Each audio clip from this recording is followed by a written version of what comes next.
Welcome to another St. Pete by Night production. The following is rated for mature audiences and may contain graphic themes that will be distressing to some viewers.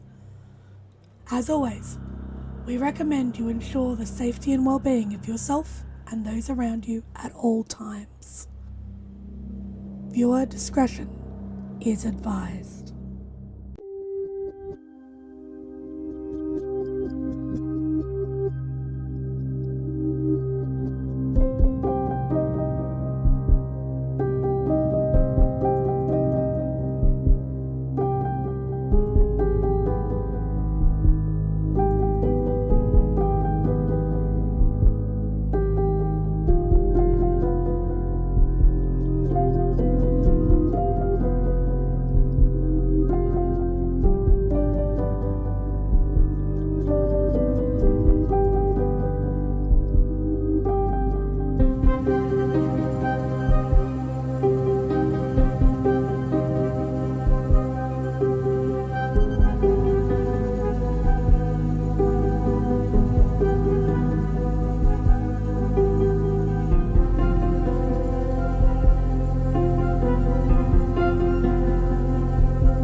Good evening and welcome to the St. Pete by Night Entertainment Network. St. Petersburg by Night is an online World of Darkness role-playing community originated in St. Petersburg, Florida, but now spread to the world at large. My name is Kent, also known as Kent on all social media, and I will be your storyteller tonight. And it's Sunday night, and you know what that means. It's time for Red Tide Rising, our Vampire the Masquerade chronicle set in the city of Tampa, where a group of young Anarch kindred attempt to carve out a piece of the world for themselves in the midst of the collapse of the Camarilla of Tampa. But before we get into all that, have you signed up to become a Ko-fi member yet? Because if you haven't, you can for as low as $5 a month to get all kinds of fun behind-the-scenes content, including Rosebud Thorns, including early previews of some art that might be coming out soon, and merch discounts, and much, much more. So sign up to become a Ko-fi member ASAP, and it really supports this channel, this community, and this program. And while you're clicking on links, you might as well click on the links of all those social medias you see down below to give us a follow to stay up to date on all things St. Pete by Night. But let's get to the matter at hand by introducing the amazing players that make Red Tide Rising possible. Players, go ahead and introduce yourselves, if you please. Good evening, my name is Garrett, and tonight I'll be playing August the Thin Blood. Howdy, howdy. I'm Ace. I stole my shoelaces from the president, and I'm playing Beau Walker, a Toreador. I'm Scott. I'll be playing Jeremiah the Malkavian, and it's Sunday night, and I do not know where my coterie is at. Hi, I'm Freya, and I'm playing Valentina, the ghoul, and I'm scared. Well, knowing this particular coterie, I'm sure they're not getting into any mischief or trouble or controversy whatsoever. Anyway, let's get everybody caught up as to where we are now. Last week, we saw Jeremiah and Valentina have a bit of a sit down where Jeremiah discussed Valentina's future and if they wanted to check a few things off the bucket list before becoming a kindred. Valentina, however, is laser focused on their goal of becoming the most powerful kindred they can so that they can off their Domitor and get true freedom from the overwhelming threat that seems to lie in the shadows. This led to Jeremiah offering to embrace Val immediately, and Val declined, as they seemed to be looking for a very specific type of sire. But as we know in the world of darkness, things don't always go as planned. We then saw August go to assist Solomon in testing the various blood samples at a plasma donation facility. Here, they got to meet another one of Solomon's crew named Avery, as well as a med tech who is completely forgettable and unnecessary to be detailed, while they went about testing the blood to see just how pure and potent and clean the blood was, much to Solomon's satisfaction. This led to August receiving an assignment for himself and Valentina to fulfill in another delivery to a new potential client. If August was to finish this assignment successfully, he would receive a gift in the form of some very forbidden premier knowledge. Then after the break, we saw Beau entreat with Solomon after a performance where Solomon expressed his missing of Beau around the house and said that he wanted to help them succeed in offering to become their manager for all their performances. Also, to make them happy, Solomon graciously and generously offered to help move Beau's family into town, or into the territory, so that Beau could visit them freely and not have to be concerned about their safety. Or so they would think. And then finally, we saw August and Valentina deliver a surprisingly dead vessel to an individual known as Antonio Giovanni at a funeral home just outside of the territory. It was a very brief encounter, but the vessel was delivered successfully, and August received his reward in the form of a new Tremere blood sorcery ritual. Now, before we get into tonight's story, we have quite a bit of bookkeeping to do, so let's get that all figured out. Everybody made their rouse checks in advance of the session. However, unfortunately, one of you found themselves very, very, very hungry, to the tune of Hunger 5. They made a hunting roll in which they succeeded on finding a vessel or something to eat. However, they were not able to contain their frenzy. So, Beau, you have eaten a stray cat and a person, and now you have a dead body on your hands and are having to figure out what to do with said dead body. So what would Beau like to do, finding themselves in this very, very tragic circumstance?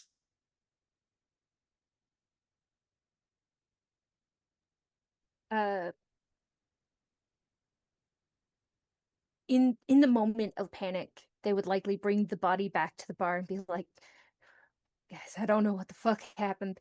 I was eaten and I lost control, and I don't know what to do.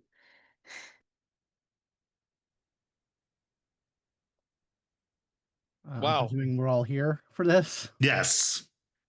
I'd assume in an urgent situation, everybody would have received a text or a phone call saying that they needed to meet as soon as possible. So we are at the bar. There is a corpse presented in the back room of the bar of a mid-40s-ish woman who clearly was just out for an evening stroll. Wrong place, wrong time. I'll deal with that, and I'll point down to the body, and you deal with that, and he'll point to Beau, and he'll kind of give her a scolding look, and then he'll pull out a phone and make a particular phone call to a certain funeral home. Okay. Check to see if she has a wallet or something. We need to know who she was. Val will go up and start trying to see. Yeah, I mean, as you're looking them over, you can see that they don't actually have a wallet or any form of identification. As they were out for an evening stroll, they're wearing yoga pants, a hoodie, both which are now drenched in blood, but nothing particularly identifying about them. Some very cheap, standard jewelry, no makeup, nothing really special. This was clearly a walk before going to bed for the night. Please tell me that you made sure no cameras and also anything like that. Please. Please. Well, of course she didn't, or she wouldn't be here in a panic. All right. All right. Where was it? Where did it happen? In an alley about a block or so. Still in the territory. Okay. Now, the territory is surrounded by neighborhoods, so there are plenty of potential locations. The bar is located off the one main drag that seems to cut through the territory, but off to either side of that road are many, many neighborhoods behind them.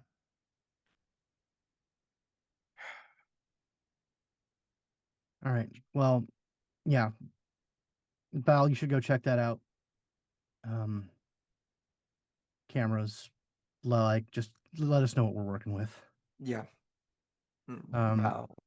And Jeremiah's gonna go to Beau and say, "All right, let's get you cleaned up. Those clothes have got to go." And he just sort of like walks her over to the sink. Valentina, as you go out to check out the situation, roll me a wits and investigation roll. Gotcha. And while everyone is sort of dispersed to do various tasks, August, still letting the line ring on the phone, will call out to Ricky, pull the van around back. Ricky acknowledges the request and heads out to grab the van. As the phone rings a few times, it eventually picks up, and you hear a voice on the other line.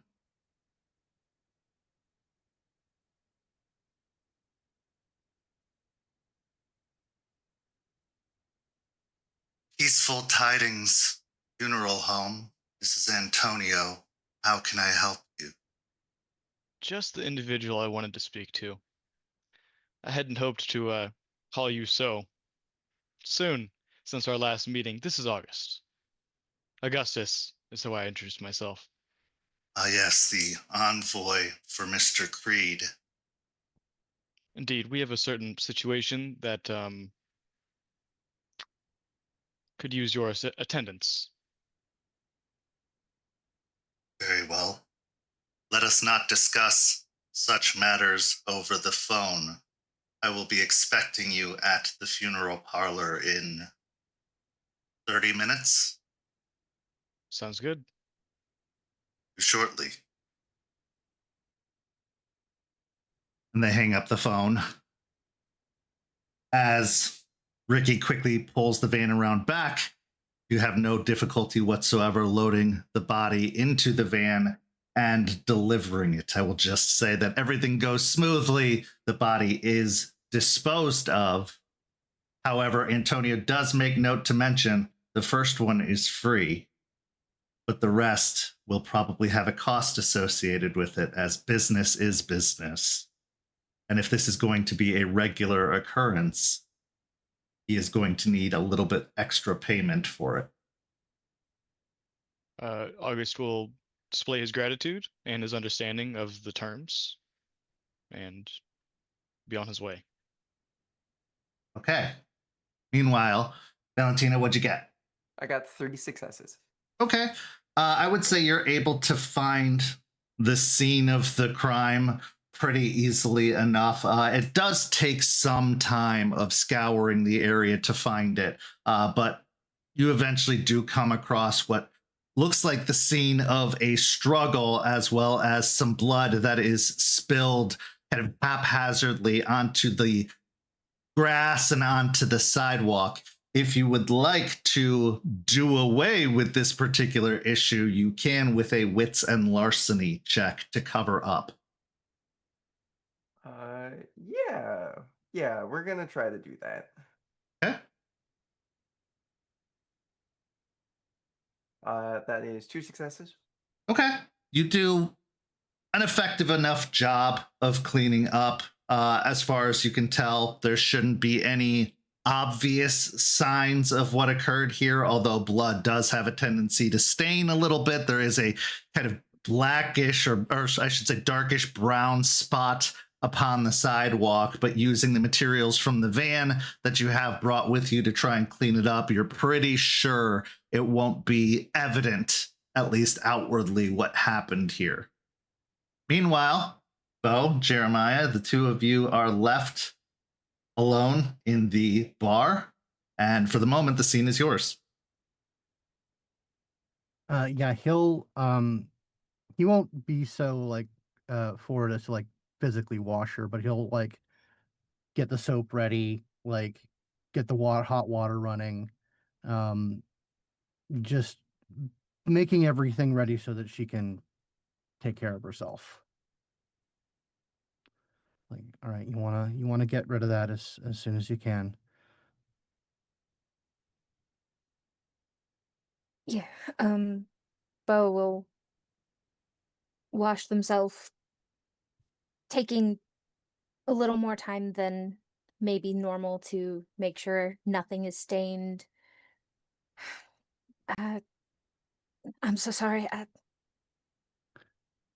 I'm not gonna say it's okay, because it should never be okay. But it does happen. So I will say, for the clothes, getting those stains out is probably going to be more than you can do with a bar of soap and a sink. You're probably either going to need to throw them out or get them dry cleaned, depending on what your preference is. But the stains, I mean, it was a mess. It's all over the place. So I will give you the benefit of the fact that you have been staying here. You probably have some extra clothes here you could change into. But what would you like to do with the sullied clothing? What Jeremiah will like take a hand out and say, "I'll take care of him." Probably wise to burn them. Get rid yeah, of we're the burning evidence. them. Okay, yeah. That was the plan. We're gonna burn them. Yeah. Okay. Gonna hand over the clothes. Yeah, he will. Is Ricky gone, or Ricky did take the van with August to deliver the body. It was probably a 2-person job carrying a body to and fro. So yeah, I would say Ricky is gone. So yeah, he will take the clothes, put them in like a metal trash can, take some form of accelerant, and just douse them, and make that a Ricky task. Ricky can burn things. Ricky or Val can burn things. That's fine. It's all ready. So everything's ready to go. Eventually, Ricky and August return, as does Valentina. The garbage can is taken outside and burned, this time having more of a gray, a little bit of black smoke, as is to be expected, but nothing as dense as that wreath had when you burned it. This is much more to be expected kind of smoke. But with that all fine and dealt with, let's go ahead and actually start our story tonight with our first scene. In our first scene, we find ourselves at a roadside bar on the exterior of the city of Tampa, far north, where the population starts to thin out more and more, past Land O'Lakes, possibly even out as far as Ocala, which is about an hour to 90 minutes away, depending on what time of day you're traversing. It's a roadside stop off of a wooded roadway. It is a perfect place for a clandestine meeting, and with the appropriate arrangements made, you are able to get the facility to yourself. As you are waiting at the designated meeting time, you find that that time passes, but about 15 minutes after the arranged time, you hear the sounds of several motorcycles rolling up before they kill their engines and approach the facility, making their way inside. This is a motley crew, to say the very least, but there are some very, very distinct features that kind of makes them all recognizable. They're all wearing leather jackets or vests, all with some sort of gang insignia on the back, primarily what looks to be a wolf head that is cocked to the side, almost like the gangrel insignia, but it is embossed over the Anarch A beneath it. The obvious leader, the one that you've been making contact with, is, or at least goes by the name Skunk.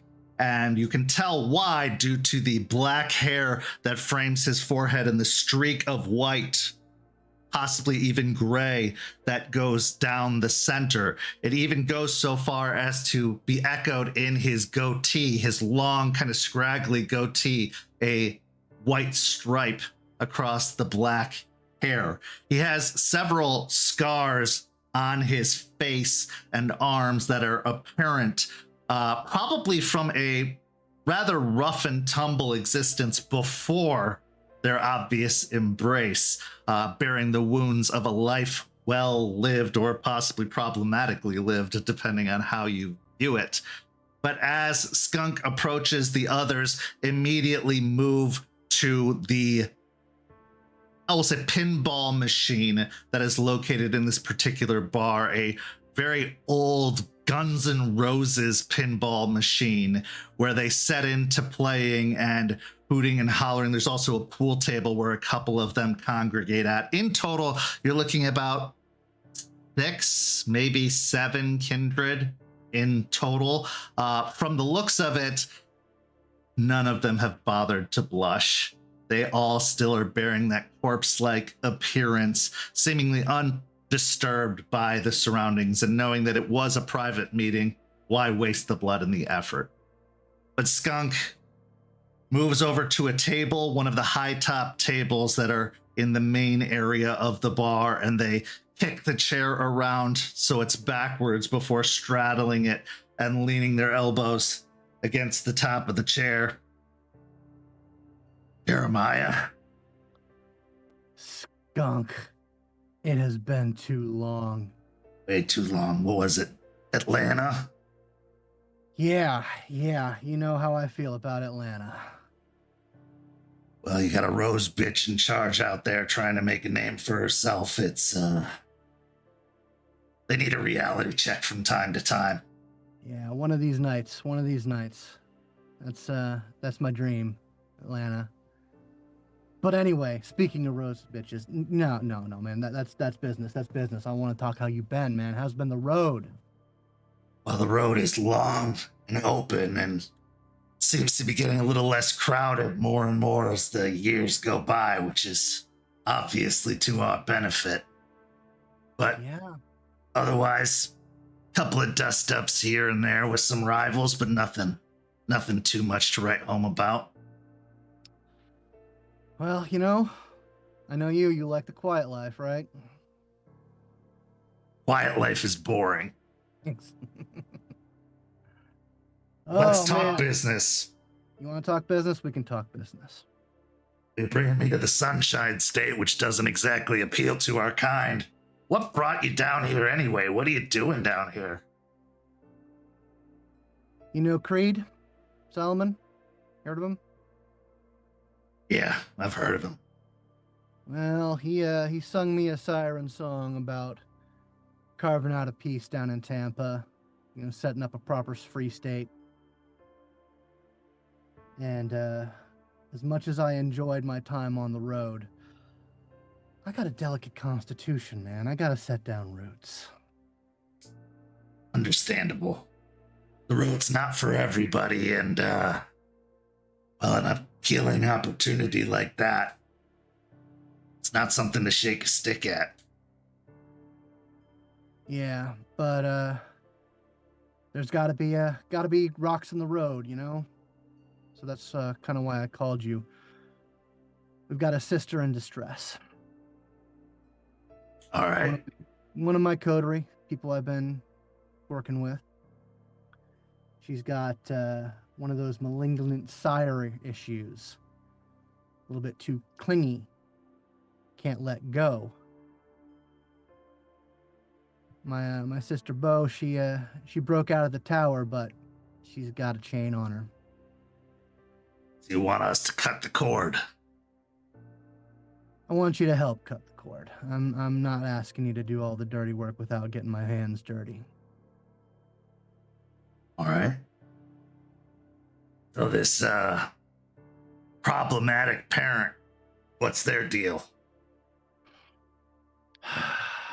Talia, Callagher's her name. Average, rich, decadent Toreador.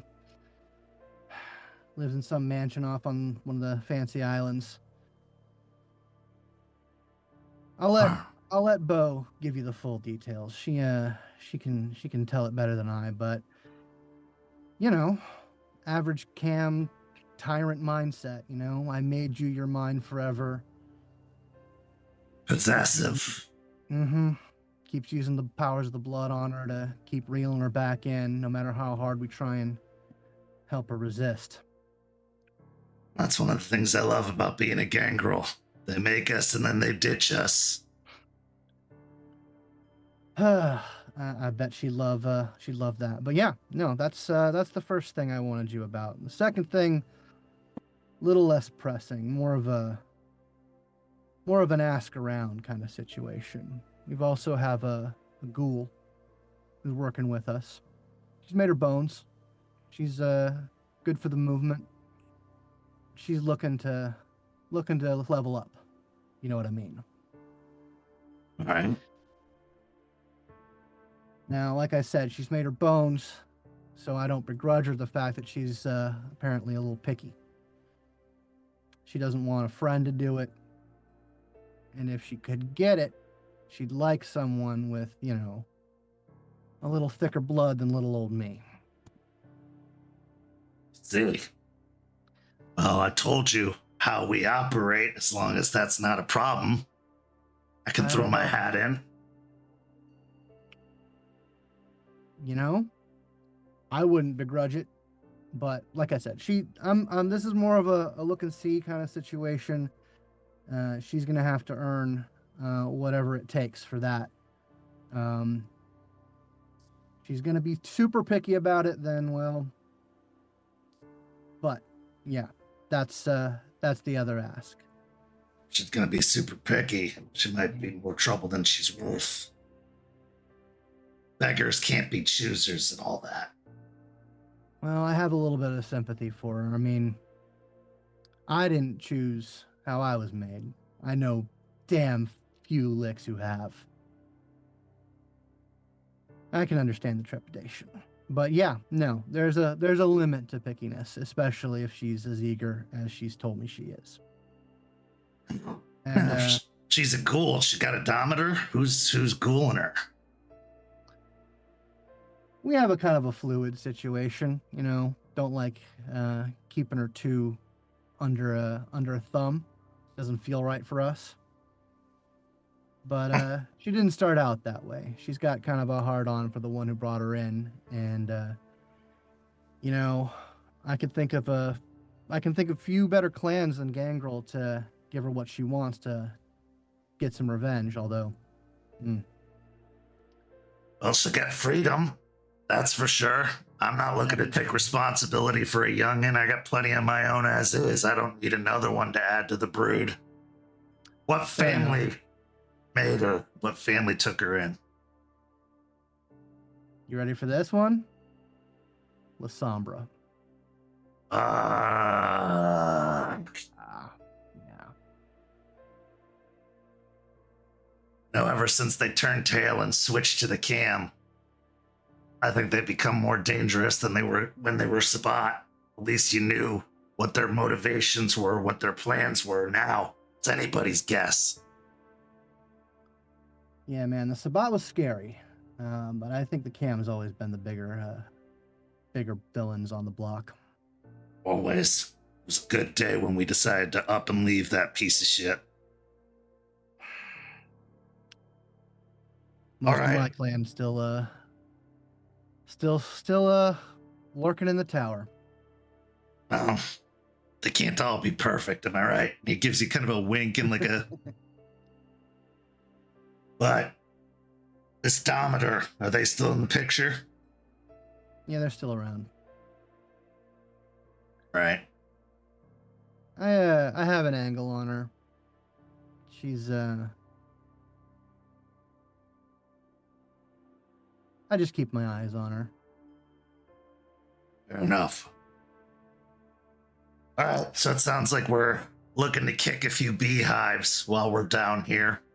Absolutely. Now, I know you don't have a lot of stake in the biker game, but I gotta tell you, this is another club's territory, so we're gonna probably be sticking to the outskirts until it's absolutely necessary. Also, never been one for the big city, inner city feel. I get it. It's not for all of us. One more thing to be aware of. There's been some upheaval in the night recently. The wolves, they've been making moves. We've got them to thank for our former prince and the sheriff being taken care of. Now, Yeah, I think I'd heard something, even up in Atlanta, that there had been some particularly beastly activity going on down here. Oh, yeah. Now, I have an in. A guy I know set up a situation within Sulphur Springs. They won't go hunting for us. But we got to keep things tidy. If you know what I mean. He gets a very, kind of sarcastic look on his face. They do know what we are, right? Tidy ain't exactly our first priority. True enough, but I'd rather not get my head ripped off in the middle of the day. Amen to that. And if they've got the power to take on someone who can hold the throne, then I'm just feeling a little cautious about myself these nights. As you should be. Can't advance the movement if you're spending too much time in the kennel. But a couple of helpful words could be a good asset to have, but it's a risk. I'm slow playing that one. I don't want to raise too many hackles, you know. Right on. Okay, so it looks like we're going to be setting up shop for a little while then. Yeah, man. Outskirts is probably a good idea. I mean, you know that the best. It's not like a free tap or anything, but we've got a bar with some pliable regulars, if you know what I mean. So if anyone's in dire need, you can come by and get a drink.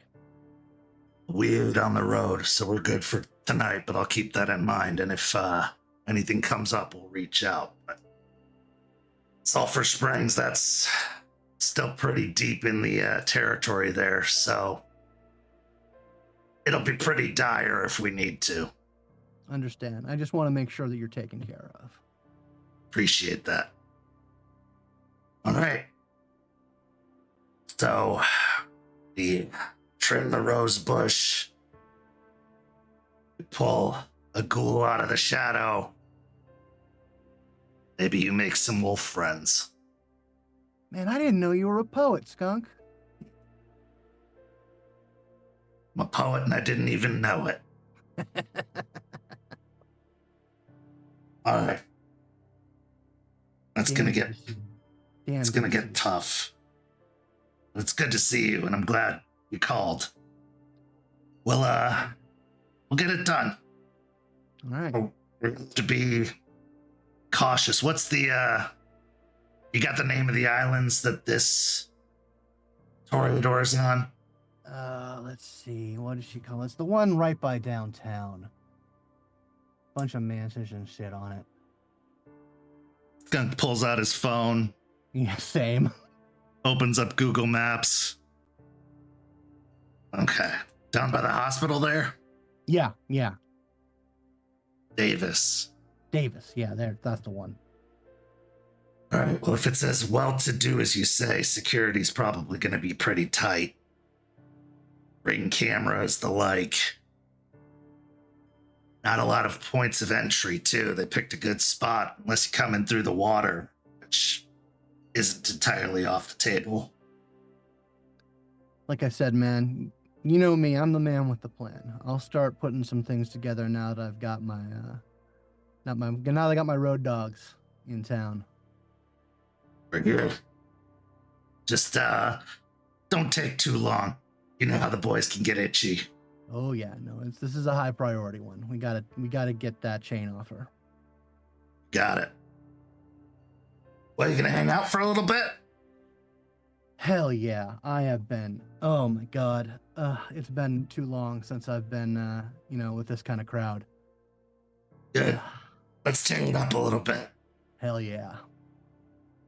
So you go to enjoy an evening with some distant friends, and it does get a little raucous and rowdy, and eventually, a patron of said establishment finds themselves at the door, but not for very long before they are sent packing with a few liters less in their body. But overall, it's a fun night, to say the very least. Now, you do have quite the tab at the end of said night with the bar owner, who definitely just left the establishment to you for the evening. But I think with a good bribe, you're able to take care of that with no issues whatsoever. What is Jeremiah thinking now that he has a little bit of backup in town? Where are his thoughts at going forward? He is, on the one hand, he's happy that he's got some muscle at the ready.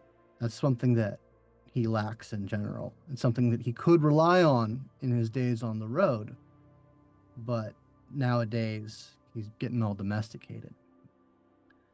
But on the other hand, he's got some muscle in town. And that it comes with its own complications. He'd much rather be playing this card for something a bit more strategic. Something that might, expand the territory of the movement or get some sort of advantage, but Beau is important, and he just can't stand the thought of her being chained like she is. How is Jeremiah feeling about Beau? There's always the influence of him taking that drink from her, which made her especially appealing. But after their moment at the gun range, how is he feeling about her in general? He always keeps the fact that he's tasted her blood in his mind. He knows what that means. He knows what that does. But he still likes her. She's someone who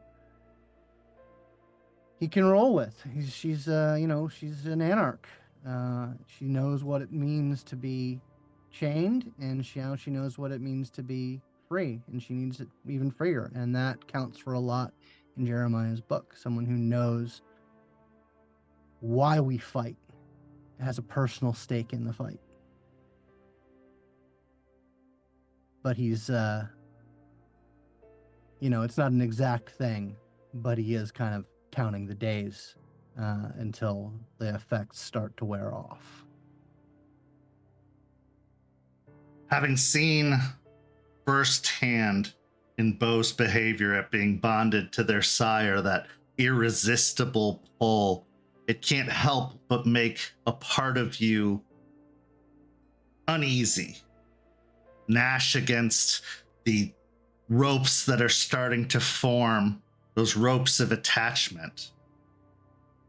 Kindred get together in situations like this to socialize, but they're very solitary creatures by their nature. They prefer a domain that's just theirs, the ability to hunt as they please. They don't like to share. But lately, been feeling a lot of responsibility for your coterie mates, especially for Beau and Valentina. And those individuals come with a heaping pile of baggage.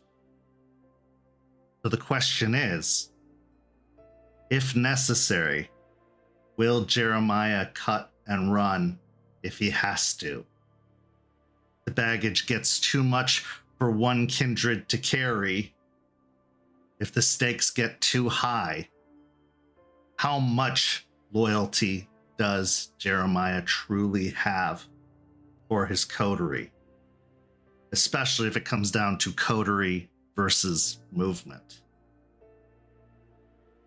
That will take time to reveal itself. With that, we transition to our next scene, where two of the coterie go to meet with their benefactor to report in about how the delivery went, as well as potentially gather a little bit more information about what's to come. Our next scene begins in the back room of the Wok and Roll, a easily overlooked Chinese restaurant, which is the main base of operations and meetings for Solomon Creed, your benefactor. Now you've come to this place as Solomon wants an update on how things went with the delivery and just wants to check in before giving you yet another assignment. As you stand outside of the door to the office, preparing to knock, you have a few moments between the two of you before the meeting begins. The scene is yours. Let me be very clear on something. I feel like I should have told you this sooner, but Solomon is putting his feelers out in your direction. There was a reason he gave specifically both of us a opportunity to, well, I hesitate to say prove ourselves, because he wouldn't have given it to us if he didn't think we could do it in the first place, but I've struck a new and outstanding deal between us since he went back on our first one. Gotcha. Anything that I should be made aware of? Does it complicate things at all? From my point of view, he sees your goals as reckless, and loyalties need to be reaffirmed. I would not be lying if I said I don't understand that. I mean, it's dealing with any kindred is reckless, to be quite honest. So,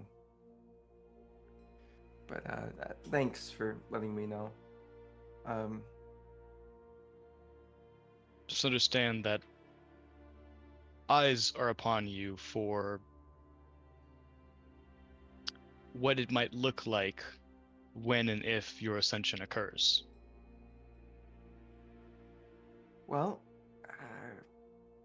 kind of figured that was going to be the deal anyway, so thanks Right. for reaffirming. Anything else? Oh, so much more, but I think we should wait. Okay. So as you approach the door, knocking on it, the sounds of banging pans and plates and roaring grills being the soundtrack to your approach. It is opened a moment later, and in the door is the wall of the man known as Doberman, Solomon's body man from Clan Bruja. He looks at both of you, gives his typical curt nod, and then steps back into the room, allowing you access. You can see Solomon is over at one side on the phone, talking quietly, writing some notes down in one of the many, many, many notebooks that seem to line the shelves near his desk. After a moment, he holds up a finger to both of you, wraps up his phone call, and hangs up the phone. Hello, you two. If it ain't two of my favorite beneficiaries. Come on in, sit down. He gestures to the two seats in the room. This time Val will take a seat. August will take one as well. It's good to see you, and so soon. I was going to say, these meetings are becoming more frequent and regular. Very unexpected, but appreciated nonetheless. So, how did things go with Antonio? Well, first things first. Delivery went as planned.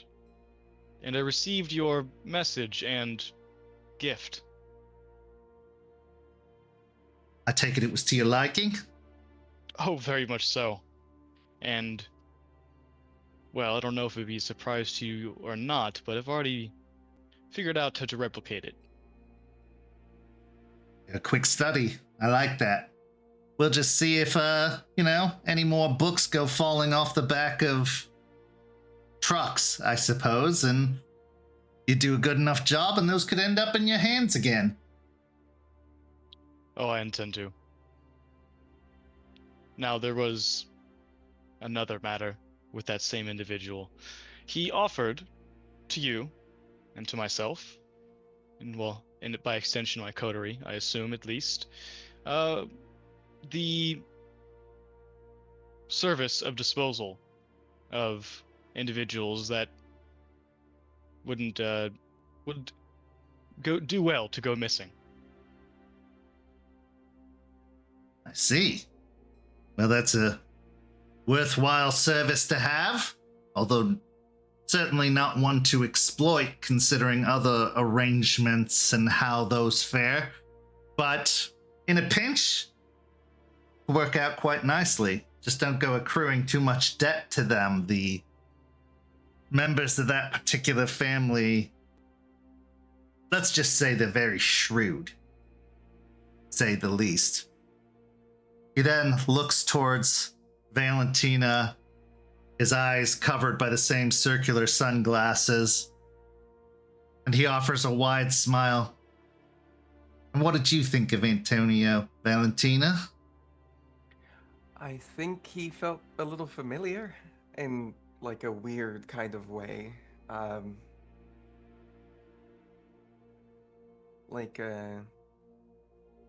Like the feeling one gets when they stare out into the void, you know? Well, there's something your Domitor's family and the Hecata have in common, and that's meddling with nothingness, to say the very least. Always gives me the willies personally, but if it felt familiar and comfortable to you, maybe that's something to log away as a possibility. Now, they don't tend to usually go outside their family, that one, but I think that should we prove ourselves prosperous to them and worthwhile, there could be an inroad for you there. I was thinking the same, to be quite honest. Well, the Giovanni protect their own. And even with this new branding, this rebranding that their particular family has done, their family still stands apart. Very loyal and protective. So, that could be something to consider. That being said, what did you all find out? What did you learn on this particular mission? Well, the way I understand it, that rebranding extends to yourself, does it not? In a Me? small way. You and your family, your clan. I mean, I suppose we've always stood on the outside looking in, but I don't tend to worry too much of the affairs of my clan. I'm a businessman who looks out for himself, as we all should at the end of it all. But there are ties, I suppose, albeit loose, between us, and I prefer to keep their favor than find myself on the opposite side of said things. I think that's smart. Well, to answer your question, we learned that they can be reliable to an extent. We had to use the service a bit ahead of schedule. Someone get messy. Yes, that is a perfect way to describe it.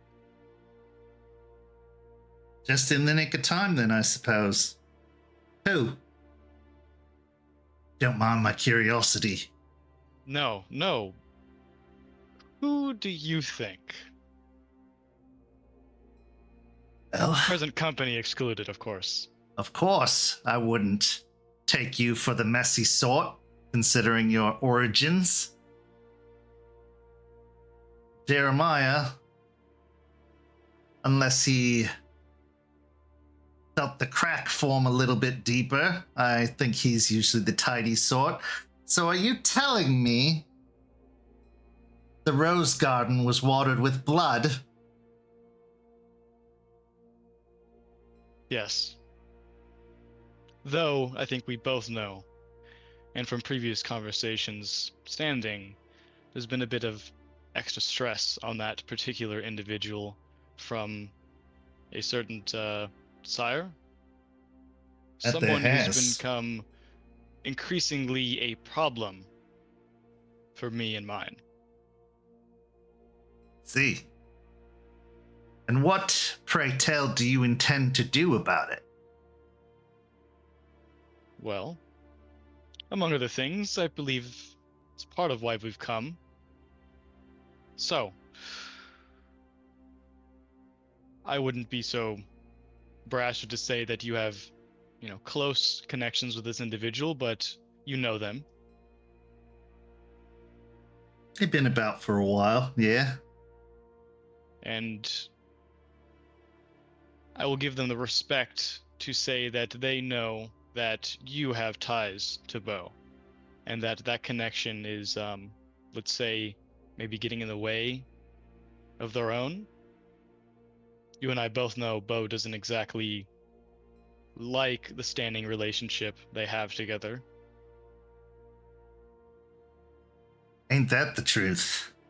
I had done some good on distancing the two of them, but if they're growing close once again, I suppose it's time I get involved once again.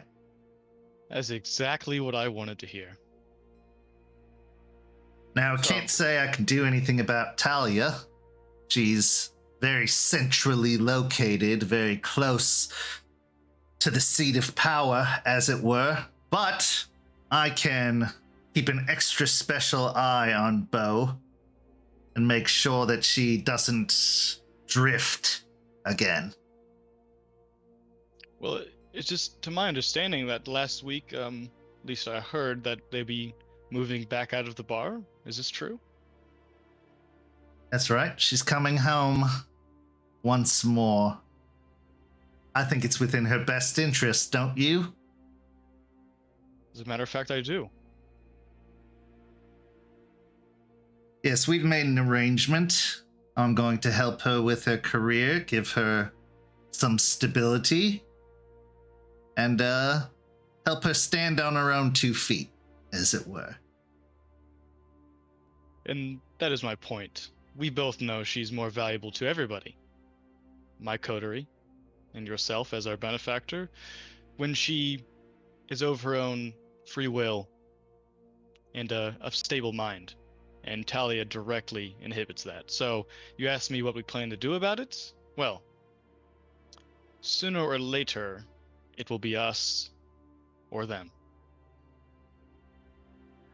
And we very obviously plan to make sure it is them. Truer words have never been spoken. But a bit of advice to the both of you, especially if you're so focused on joining our ranks, Valentina. This is something to keep in mind immediately. No one in our society is too valuable. Every single kindred, if necessary, could be sacrificed. So while your loyalty is admirable, and that's something that I like to see in a coterie, she becomes too much of a problem for all of our interests. Are you going to be okay with doing what needs to be done to ensure... Sorry, go ahead. Trimming the rosebush? If necessary? If absolutely necessary, then... And if it is the last option, then yes. Oh, I like Beau. I see her value. I see how kind-hearted she is. You don't get enough of that these nights in our society. But also, that kind heart, that desire to be shown certain kinds of affection, that's a vulnerability, eh? At least it's a vulnerability that is known, though it is unfortunate it is known to both ends. I'm not naive, August. I know where she came from, and I know a part of her wants to go back.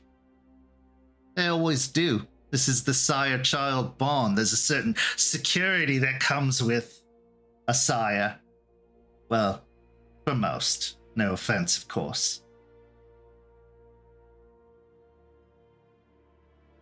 That brings me to my next point. Valentina, what do you expect from the embrace?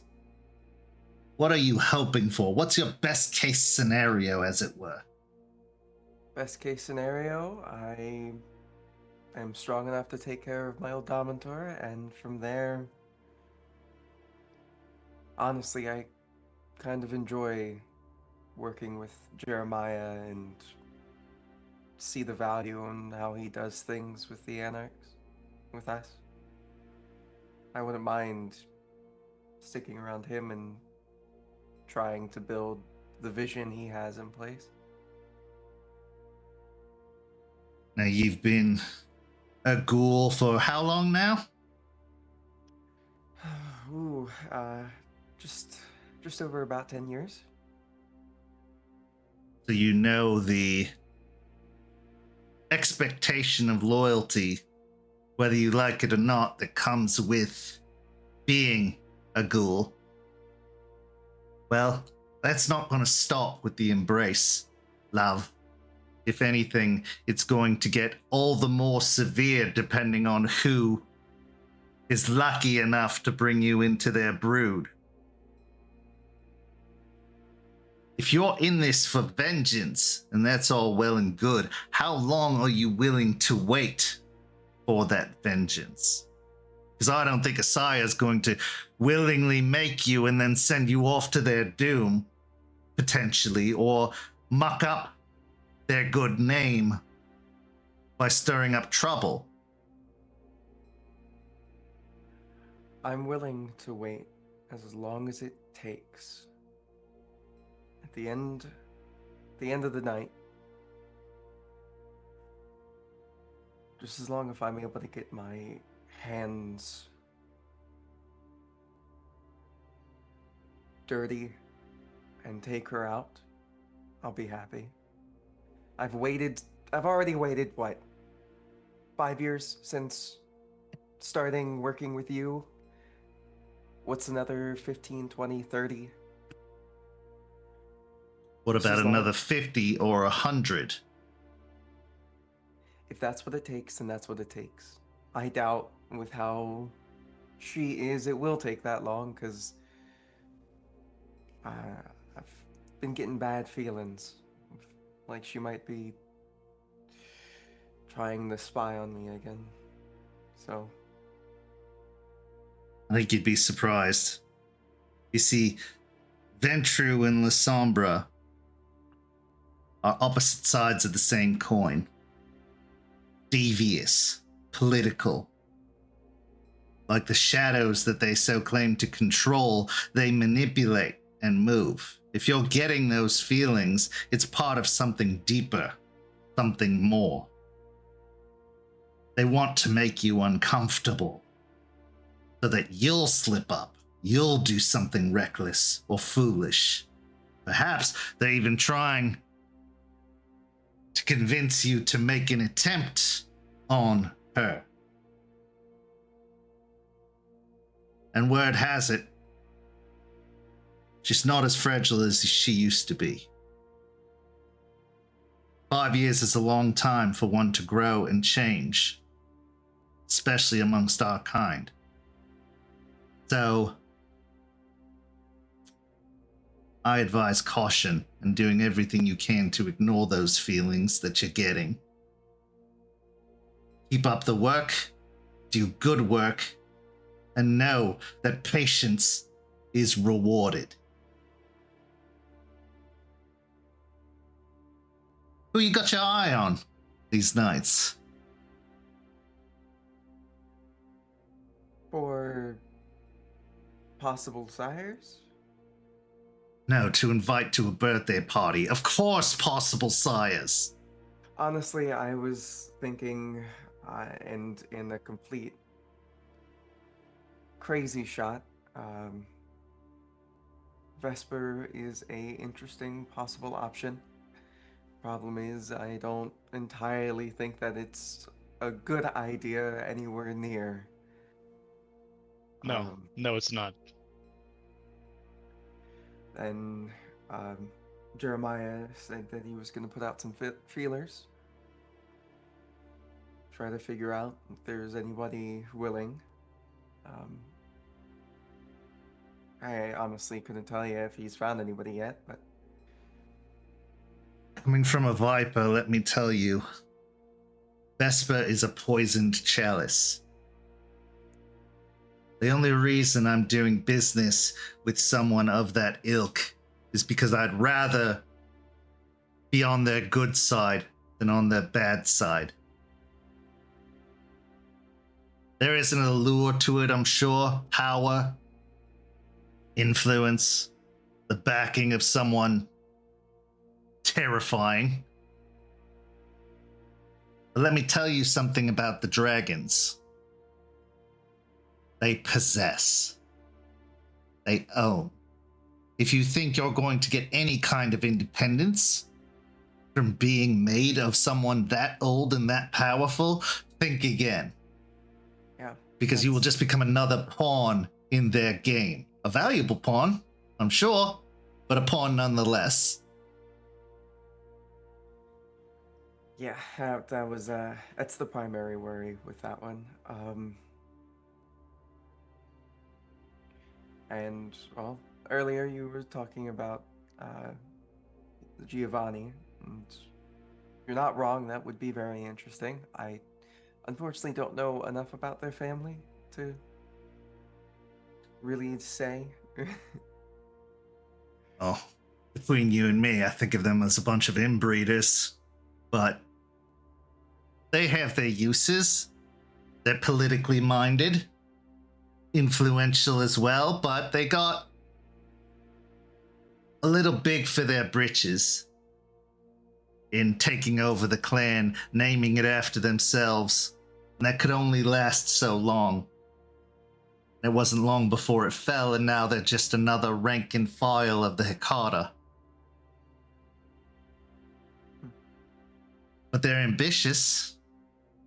An ambition that I can see reflected in your eyes, beyond the vengeance. It wouldn't be a terrible potential, and it'd still be in the ballpark of what you're used to. Just consider what it is you want beyond your vengeance. Because it seems that's all that consumes you and drives you right now. Sure, you've got loyalty to your coterie, but if it became between the coterie and your vengeance, right now, I dare say you'd go after your vengeance with no second doubt.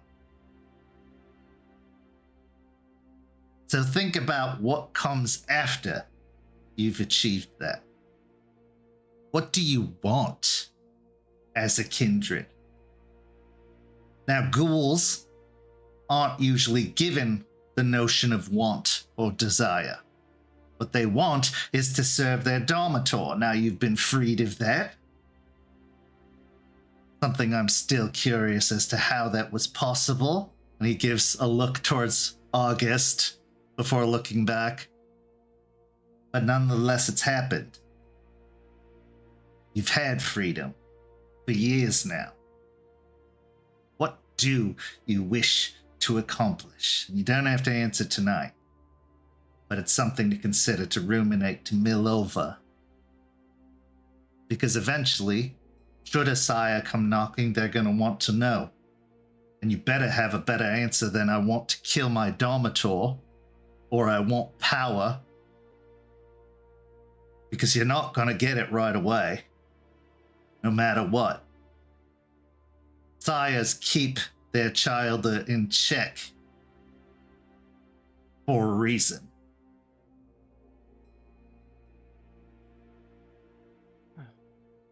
Now back to the matter of the Giovanni. What else did you learn?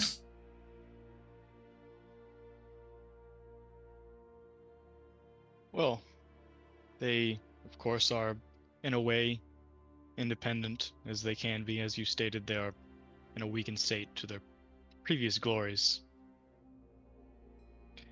But not very much, and I think that was by design. Like I said, their service was complete, and they offered to continue the relationship of that, but next time it's going to cost us. And as you've said, debts being what they are. You've got to be careful in dealing with debts. Obviously, we don't do boons like the Camarilla does, but favors all the same are expected. And the Giovanni,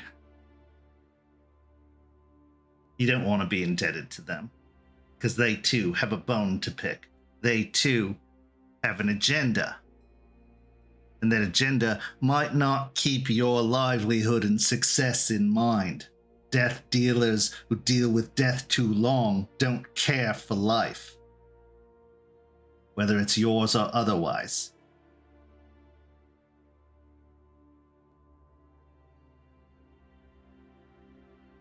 So what I'm getting from all this is that you did the job and you left. This is all kind of surface level information that I could have easily already known. To do this job effectively, to be envoys as it were, you need to take advantage of these opportunities when they come about. Get them talking, learn what you can. Because any of these clientele could get a burr in their ass or an ambition to turn against us and our interests, and we need to know everything we possibly can about them.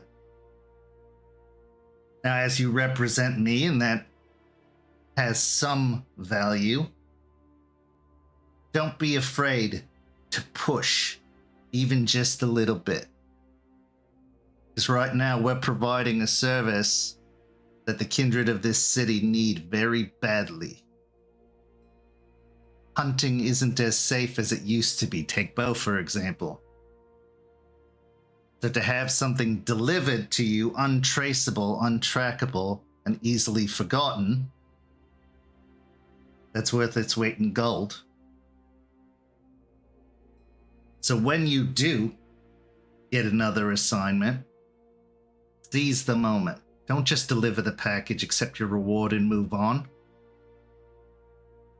Get as much as you can out of it. Yes, these are potential alliances, but just as quickly they could become enemies. And if they're a mystery, that's a problem for us.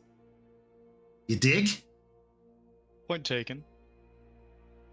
In this particular instance, I thought it best to reflect the same as them. I understand. They're a very dry and intimidating sort. But that's them. And they won't expect that from you. Otherwise, it's obvious you're putting on a show. Just push a little harder. The people that I'm cozying up with, the kindred that I'm providing services for, there's a reason I pick the ones I do. Their loyalties are unclear. Whether it's the movement, whether it's the Camarilla, whether it's just staying apart from it all. I need to know what they want, what their head's at, and what I can continue to offer to stay in their good graces. Because when we do make the push, when we do make the declaration of the barony of Sulphur Springs, we need to know who our neighbors are, and we need to be ready for them to not take so kindly to that. Well, speaking of neighbors, we have our small little piece of the pie so graciously given. And while I've heard a few names come from Jeremiah that I assume he's parroting from what you've told him, and while they are out, maybe even this very evening, doing exactly that, I think the local kindred need to be made aware of our existence. This deal with Sulphur Springs is one that is unknown to probably most of them, and that is something to be leveraged, at least a little bit. If it gets out that this is a safe place for kindred, they'll start flocking here and flooding the streets. And as you know, it is our job to keep it clean, to make sure that deal is not dissipated. So it should be made clear exactly that. If you are to come into this area, you have to make some introductions. I like your style, August. You're right, we don't need interlopers setting up shop in our bounds. And while the traditions are muddled by the ancient and archaic manner and their need for control, they can be used to our benefit when the situation allows. Speaking of creating goodwill, I have your next assignment. This one's going to take you into some pretty uncomfortable waters. So don't go rushing in without a good plan, but there are some low-ranking Camarilla kindred who are not getting access to the pipeline of blood that their leaders are. And I think this is an opportunity for an in, or to potentially sway some minds to our way of thinking. How do you feel about all that? I think this sounds like a great task for us. I was hoping you would say that. So, Given their Camarilla inclinations and your, well, maybe not publicly known Anarch connections, I think it could be leveraged, but that could stand to work against us more than it could work for us. So, this offer, I'm assuming they won't be expecting us.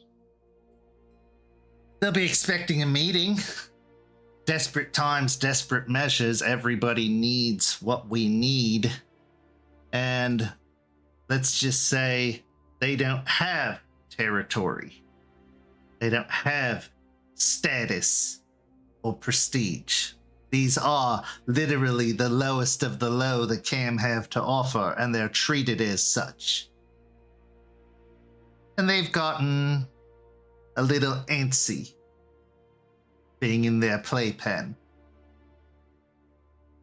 So, as far as their loyalties are concerned, keep your guards up, be ready for anything. But I believe they could be swayed, or else I wouldn't bother. Now, they don't have a formal offer from me, but I got their inquiry, and I'm responding in kind by sending you. And your coterie, of course, whoever you feel would be worthwhile on such an assignment. They are currently haunting the Riverwalk, deep downtown. So you're going to be going to the heart of Camarilla territory.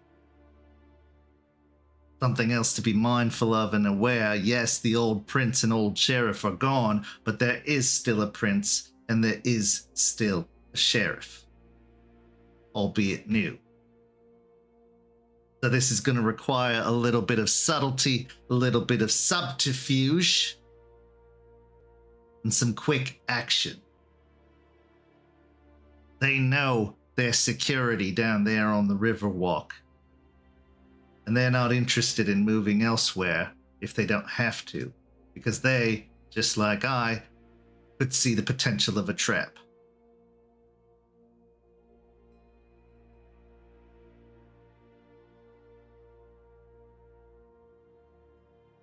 What else do you know about these kindred? Are they a coterie of sorts? You could call them a coterie. I think they're more like a gang, to be completely honest, but they're a varying mixture of tower friends. You got your Malkavian, who is far from being the leader of that group. And then you've got a couple of Toreador, of course. No surprises there. And then you've got a Brujah from the Loyalist branch of the Camarilla. Descendant of the former sheriff, in fact. You don't say. I do indeed. This is where their value lies. Because having been bred from that particularly violent stock, that's a tool we could use. Not to mention, I'm sure they were privy to plenty of Bloody Mary's dealings. Probably even did a job for her or two in the process. What I do know about this particular one, though, is they have some sway over the police. That was their focus. That's why I want them.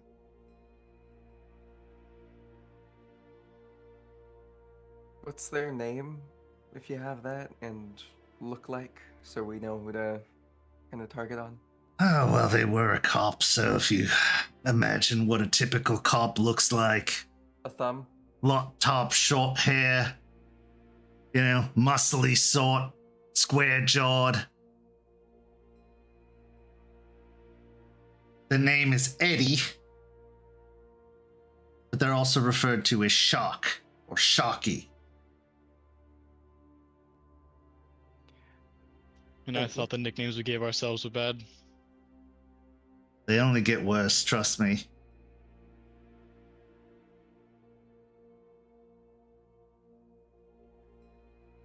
But Well, that's the one you're going to be probably dealing with the most, though don't discount or underestimate the others. Of course not. I also have reason to believe that they have a Nosferatu, but never has that particular individual been exposed or seen. So keep your eyes peeled to the shadows and to the unusual.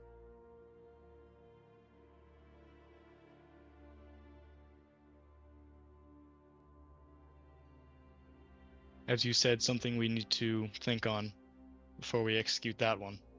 Of course. Luckily, there's no rush on this one. Take what time you need, but don't take too long, because if the dam breaks within the Camarilla and they start treating their lessers a little bit better, their loyalties could be reestablished. Right now, they're questionable. I want to sway them to fully uncertain. I think that's something we're within the capability of doing. I think so as well. So that's going to be your next assignment. Obviously, get with the others, prepare, do what you must, but don't forget to push. Push for whatever you can get, because these opportunities are few and far between, especially with those loyal to the cam or formerly loyal to the cam. I want to know as much as I can about the state of affairs in the tower right now in the city. Can't be too good.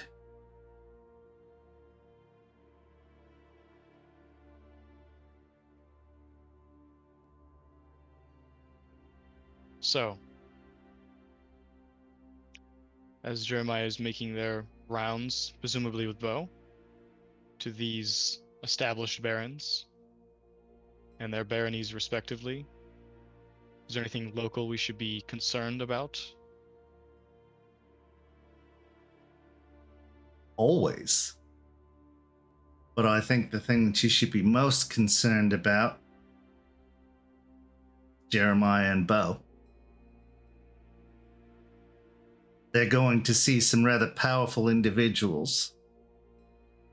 Individuals that rival my own influence. Could be. They get an offer they can't refuse.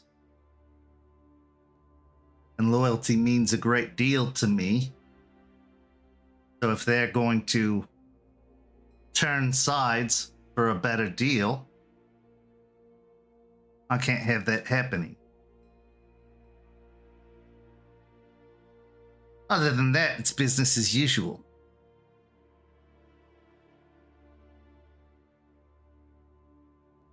Understood? Good. Get a good feel for how the meetings went. Learn what you can.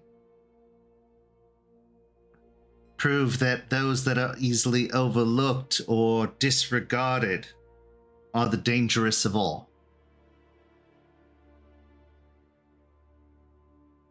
That's why I like the two of you. As they have been and as we know them to be. I'll let you know if anything else develops, but you just focus primarily on those two jobs. Find out what they found out and where their leanings are. And meet with those rather pliable kindred down at the Riverwalk. All right. Also, maybe get yourselves into one of those meetings. Why should they have all the fun? Read my mind. Good. Depends on who they go to see first, of course. Well, don't wait too long. Jeremiah is driven and efficient. For better To or say the worse. least. Good. Is there anything else?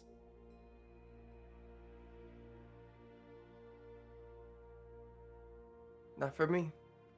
I think we all know I got enough on my plate already, so That'll be enough for now. All right. Well, go on then. Have a good evening. And I look forward to hearing from you again. You as well, Solomon. As the two of you stand up and head out, Doberman opening the door for you again, giving another one of his nods before closing it behind you. Is there anything you wish to say to one another before we move on?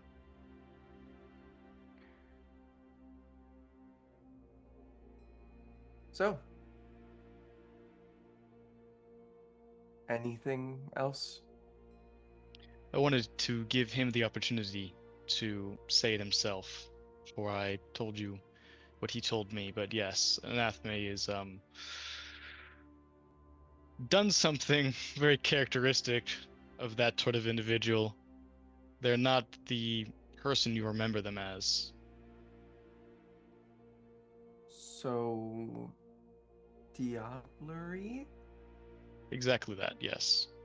Gotcha. Meaning that they are a bigger threat than even they were before. Lovely. Lovely. So I'm planning on going to that state park. Do you want to come with me? That is a horrible idea. Absolutely. As long as we're clear on that. Yeah, no, it's a terrible idea, but I fear that they are going to take too long. And I want to have an introduction. I want to be able to talk to them and I think the fact that I'm a ghoul, I might be able to try to, I don't know, have stuff be a little bit more lenient towards me. I'm closer to mortal than you or the rest of them. As Solomon said, push. Push where you can, when you can. Exactly.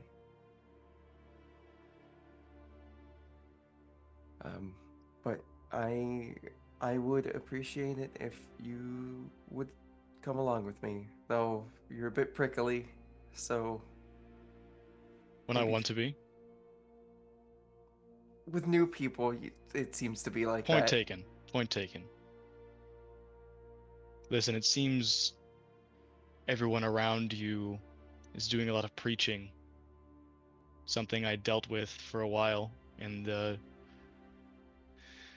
that house, that compound. Something I've been absent of, thankfully, until recent nights. Understand that I don't think you should ignore those feelings you have. I think you should use them. As you have been.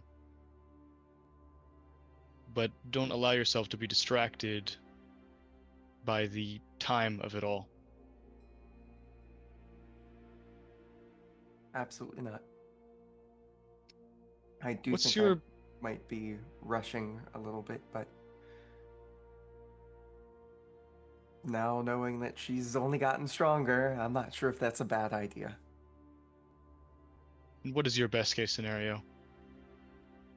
Best case? My worries are unfounded and she found some other apple of her eye, and I'm able to take time to properly get stronger. Worst case, we find somebody, I get embraced, we find somebody else, and I eat them and try to match her strength and just not have the experience. So, There's a little bit in there, if you don't mind me saying, of her and what you just said. Having another mortal be the object of her obsession, putting them in exactly the same position you were, that hell, that living hell, and then the mention of destroying another, just as she's done. I'm not a good person, and I know this. That's okay.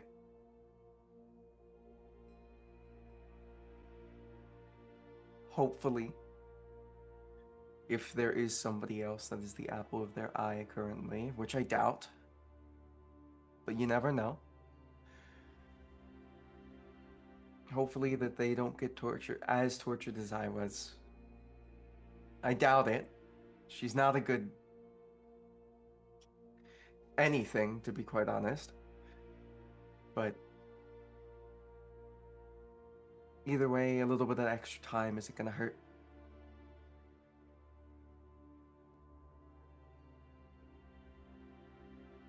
There's a mirror before you. It'll be interesting to see whether you reach out and shatter it or admire yourself in it, while you still can, of course. Yep. You think the Chinese place here is actually any good? And I don't think it matters. No, I think it's purposely not good, actually. But you know, you can figure that out. I really can't. So, True.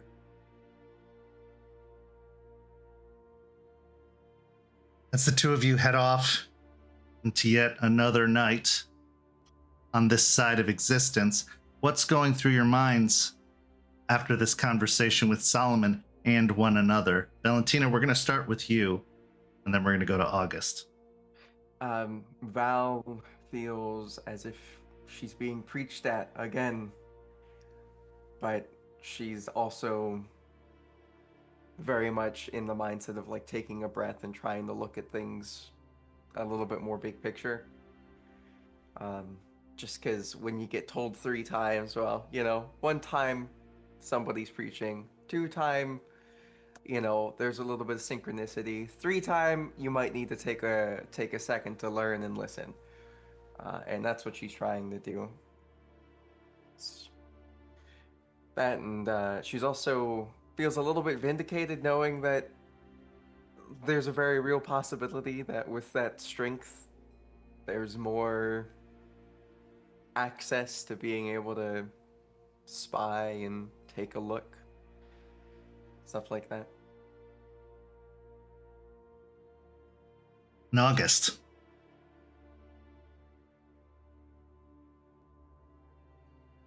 after the conversation with Solomon, it is interesting to see his response to the Beau situation and the dealings with their sire, and the fact that they might have to be, as he put it, trimmed sooner rather than later. But it's also very interesting to see, just like most kindred, sort of preaching but also catering. He's never seen anybody treat a ghoul like that before. He's never seen so many people consistently across the board treat them the exact same way, which is that they're more than the contents of themselves, and that seemingly to him, they're all vying for that power that they know she will achieve. And he's doing his best to act like the rest of them, so as not to stand out to them. So when that eventuality comes, hopefully he'll be in a position to capitalize on it. And what about August? Does he see the potential power in Valentina? And does he have any designs of his own? Considering that, yes, he is a thin blood, but thin bloods are, as Spud put it, the evolution. Is that something that he would be as a benefit to have? And by it, I mean her. His design is to eventually have them come to that realization themselves. And in doing so, a loyalty, as Solomon put it, that can be useful and unbreakable. But that's not something he can suggest. That is a conclusion that they need to work around to themselves.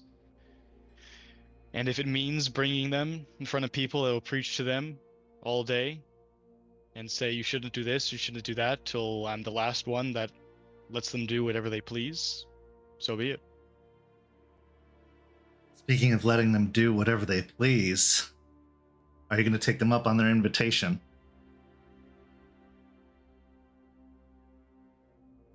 He thinks it is the worst idea, but he will, simply because of that fact. It plays too much into the hand of that eventuality. If he lives to the night, of course, but that's not the first time I made a decision where that risk is at stake. Well, considering their intentions, it's likely that they're going to be going during the day, which puts you even at a more disadvantage being a thin blood. Knowing that, are they still willing to be bold and take a risk? That's a card that they've been concealing in their deck ever since they escaped the Camarilla, and if this goes a way that he thinks it could, especially with these people, it's very possible it's worth that risk. He's more worried about the exposure of it all than the obvious weakness and disadvantage it brings upon him. Every night of being a kindred bears some risk. Risk to succumb to the beast inside, the hunger, endless hunger. Risk to being exposed for what you are, whether it's to mortals or other kindred.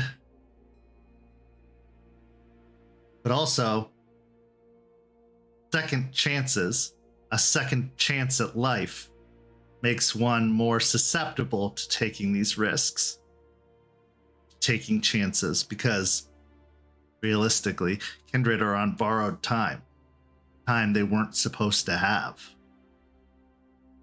But how valuable is that time? And when is a risk not worth taking? We now go to break. We'll be back in just a few minutes with the second half of tonight's story. St. Petersburg by Night is brought to you through collaboration with our partnered vendors, Chromatic Creations, Panchi Artista, Ember Fox Dice, Champs Tramps, and Howl and Hop Tea. Links to our partnered vendors, as well as our Twitch and YouTube channels, can be found on our website, stpetebynight.com. You can follow St. Pete by Night on all socials with the hashtag St. Pete by Night. If you wish to support our programs, you can do so at ko-fi.com/St. Pete by Night to help keep the stories rolling. Welcome back. As we return, we find ourselves in the town city area known as Tarpon Springs, along the coast of the Gulf to the west of Tampa, northwest to be precise. We find ourselves at a gated country club with a security booth that you had to pass through to get to the country club itself. Eventually, as you pull up along the long driveway, you can see a golf course out to one side and a huge manse is the best way to put it. A massive building with white pillars, a circular driveway that goes around the front, and in front of all that, a large statue made of gold, bearing a man with long, wavy hair, a mostly open shirt, slacks, and fine, polished shoes, standing atop a pillar where a salamander crawls up along the side, spiraling around the edge of the pillar. As you pull up into the circular driveway, you can see two men in suits positioned out front, obviously armed, all bearing the same tan complexion of someone from the south, far south. But as you arrive, They offered to valet your car for you. But before we get to all that, go ahead and describe yourselves, how you've chosen to attire yourselves, and what you are presenting to this meeting with Sebastian de Leon, the Baron of Tarpon Springs. Obviously a Toreador, obviously bearing a great deal of influence and renown and status amongst the Anarch movement in Florida. But Beau, we'll start with you and then Jeremiah. Beau is wearing a purple, sparkly, sleeveless gown that they had bought for this occasion. Their hair is up in a high ponytail instead of the braid down their back. They have a burgundy lip and a purple smoky eye surrounding their hazel eyes. Jeremiah. Jeremiah has actually ironed his shirt. He is decided not to wear his glasses, but he's mostly going simple.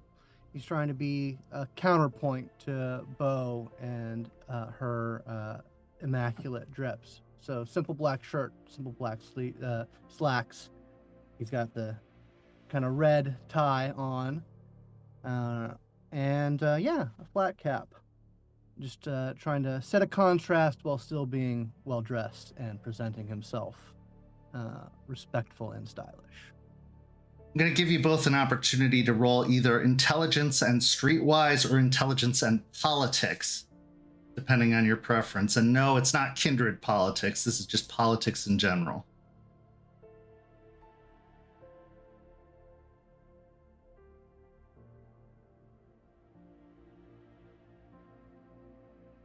Could I argue etiquette deal making? This isn't really an etiquette thing. This is an information thing, to give you some kind of advanced information about what you're walking into in this situation. So no, I would say not in this case.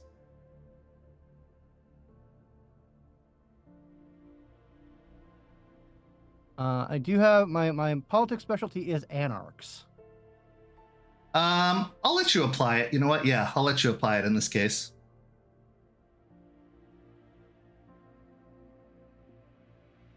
4. Okay, 4 for Jeremiah and 3 for you, Beau? 2. Okay.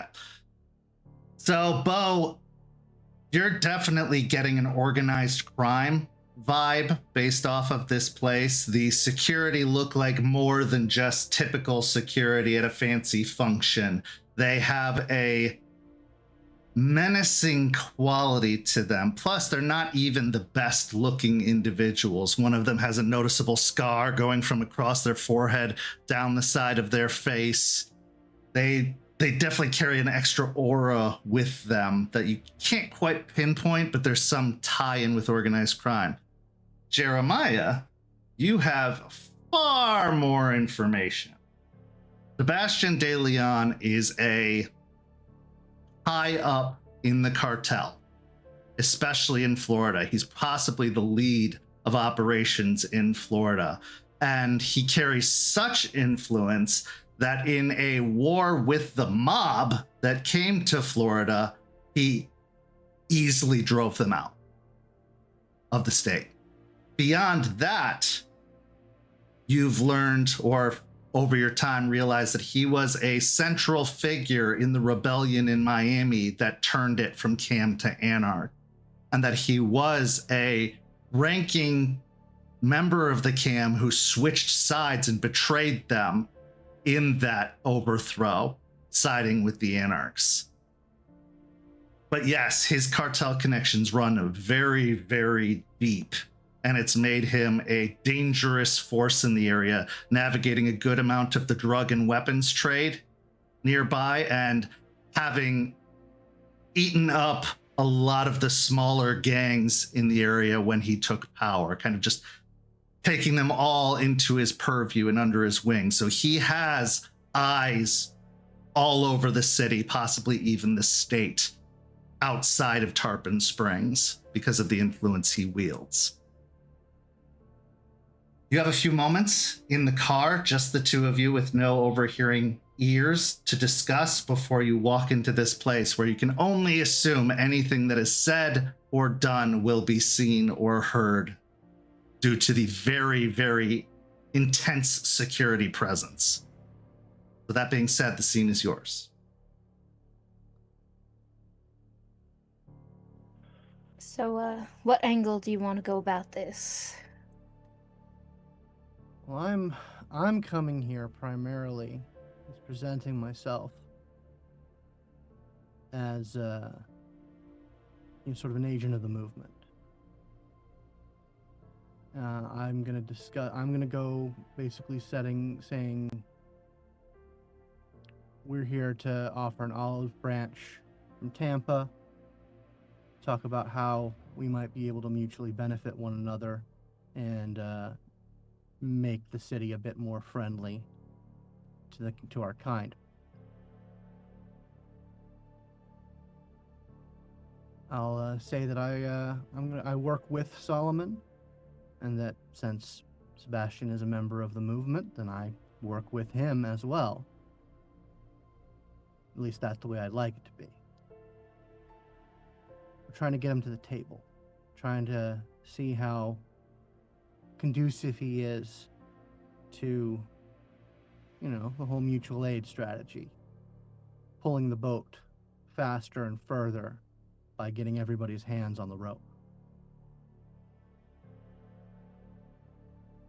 If I may make a suggestion. I'm all ears. Play hard to get. I'm not saying that it's a foregone conclusion that he's gonna, see a pretty thing and want to get its hands all over it. But we want to play that game slow. If he can just gobble you up, then what's the chase? What's the fun? Also, let's be frank here. If he can see an opportunity to take something from me, that'll be enticing. Put me on the back foot. It's a card we might play if it looks like it'll get us further.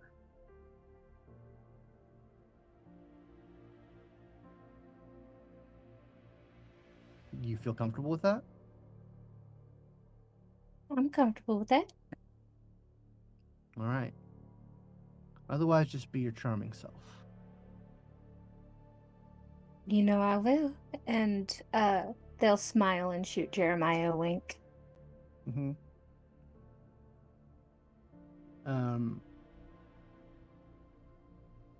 He thinks for a moment. And he pulls down his collar just a little bit and says, just a hint of lipstick right under the collar. Gonna wait till the car is parked and then lean over and leave a lipstick mark on Jeremiah's neck.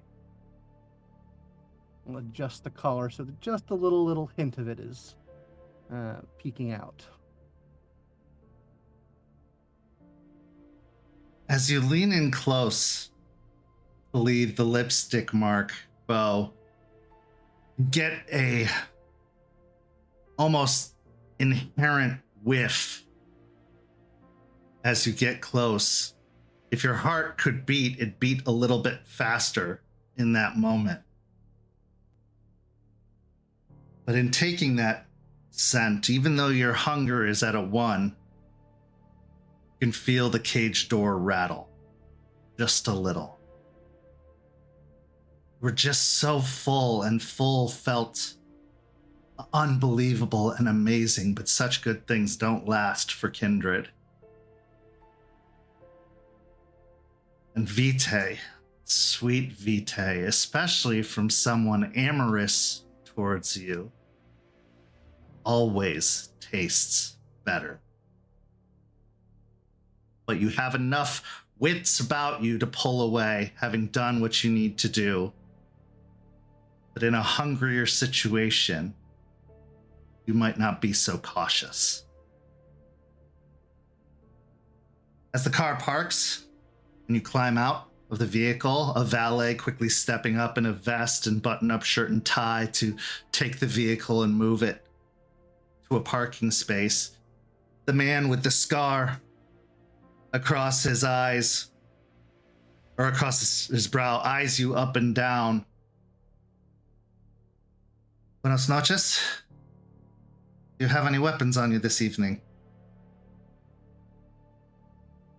Anna? None on my person. Very good. He moves over and pulls open one of the doors, and as he does, you hear a switch flick, and then a mist pour down over the entranceway. Roll me a intelligence and occult, or intelligence and survival.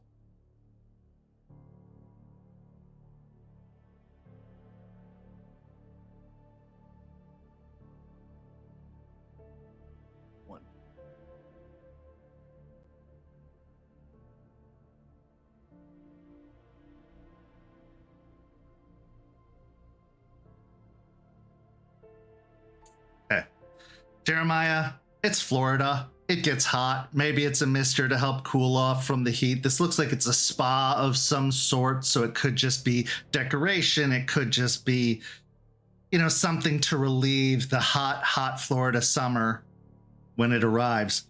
Beau, on the other hand, as you look at this curtain of mist that falls over the doorway, yes, it could be for the purpose of cooling off. But what it's more clearly for is to expose anyone who tries to obfuscate their way into the building. Because there will be a distinct disturbance in the mist that isn't easily overlooked. This is one line of security, kindred security already, that you find yourselves walking through. As you step through the mist, it is cooling and refreshing, but not so much to make you damp. It's not going to make your clothes damp. Maybe it'll give your skin a little bit of a glisten, but it's not soaking you. But when you walk in, you're immediately greeted on the other side by metal detectors, of which you walk through and pass through, having to take any keys or change or anything out of your pockets to pass through, but it's easy enough. You find yourself on the other side, and there you're greeted by a young woman, possibly in her early 20s, dressed somewhat professionally in an off-the-sleeve dress that goes down to just above her knees.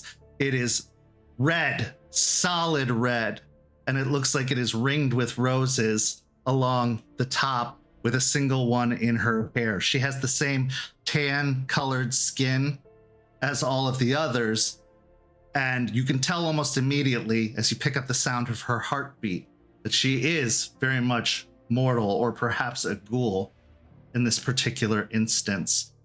But she has a clipboard in her hand and glasses that are pushed up on her forehead, and she says, "Good evening. Welcome to the Salamander Spa. You are awaiting Mr. de Leon, are you not?" Yes, we are. Very good. Before your meeting, would you care for any refreshment? And you can see she gestures with a hand off to one side where 3 individuals stand at attention, looking like butlers, 2 butlers and a maid, dressed in the proper attire of the spa, stand at the ready to provide themselves as sustenance.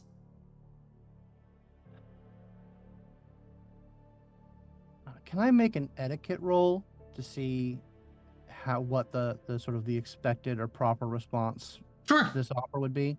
Yeah, you can roll intelligence and etiquette.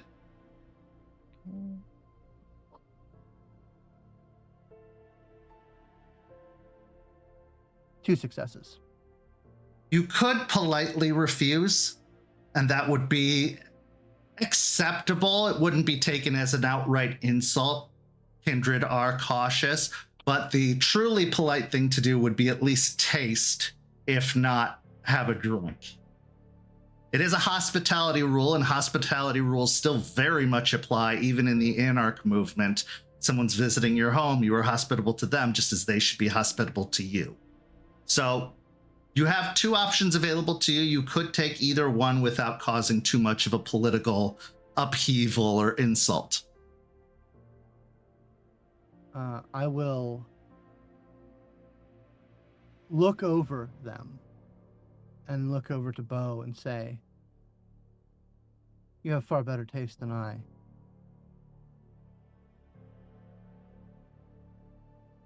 We'll look them over, walk over to the maid, and take her hand, turn it over, and bite at the wrist, taking a small taste. Okay. As you're at hunger 1, you don't need to roll anything to resist drinking further. You can simply take a small taste, although the beast wants so badly to feel full once more, but it is locked away soundly and safely, but you can feel those bars rattle. Now this taste is floral and full. It carries a very passionate and fiery taste to it, almost a little bit of spice amidst the flowers. And you can see that she tilts her head back in ecstasy upon the bite, letting off a slow hitch of her breath, followed by a moan as you take just the slightest bit before licking the wound closed. And she almost gives off a sad little whimper as you pull away, having only taken just the briefest little bit from her. But it is very tasty and very, very passionate. And I'll come up to beside Beau and say, "We would hate to disappoint," and I'll take her other hand and bite on the wrist and take just a taste.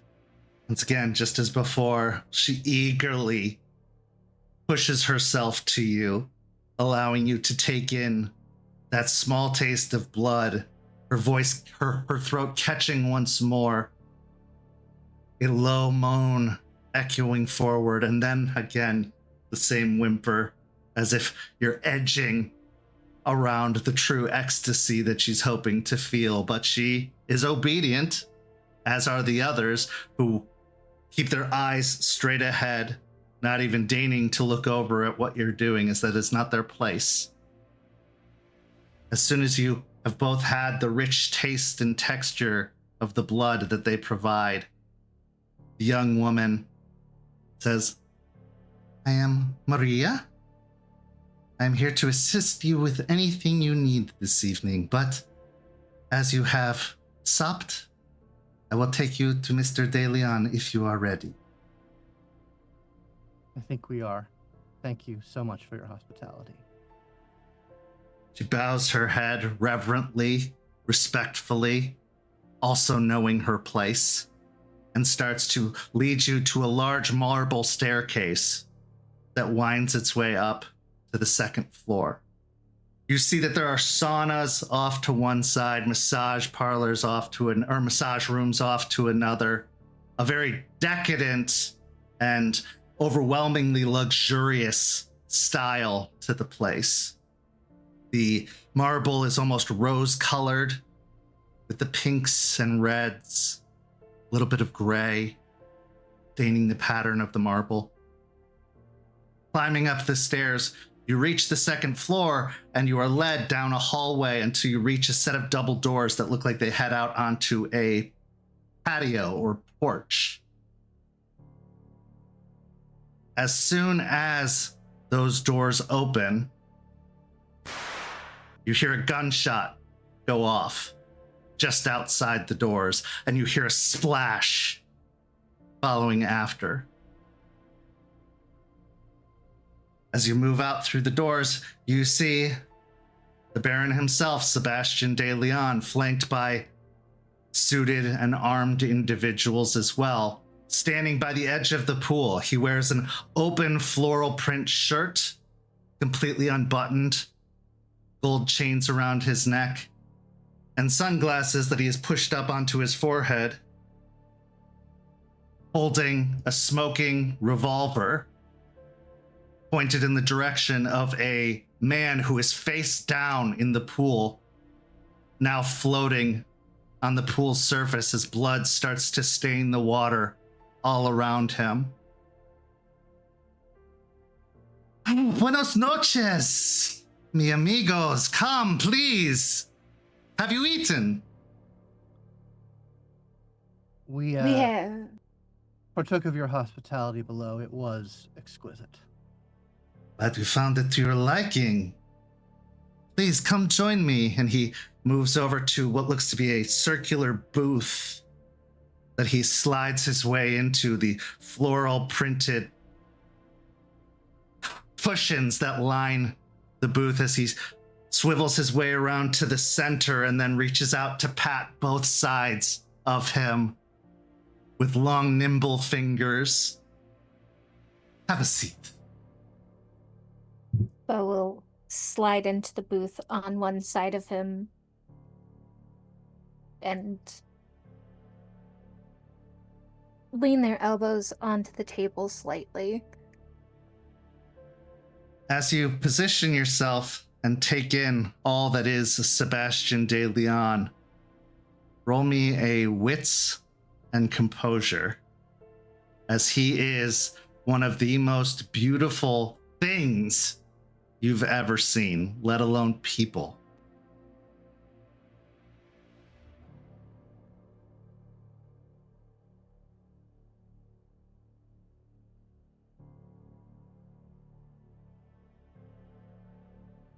Okay. While you can feign being enraptured, you are aware of yourself and the situation enough that you don't succumb to the compulsion of your clan.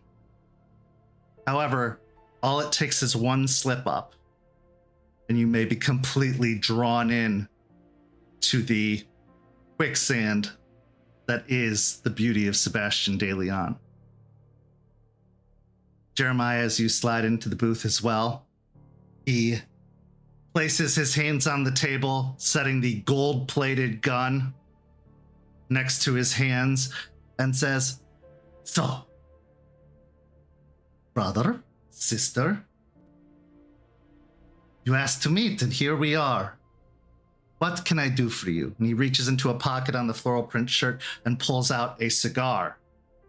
Now, a noticeable feature is that he didn't have any pants on. He was just wearing a Speedo, as if he'd just been sunbathing by the pool, as impossible as that sounds.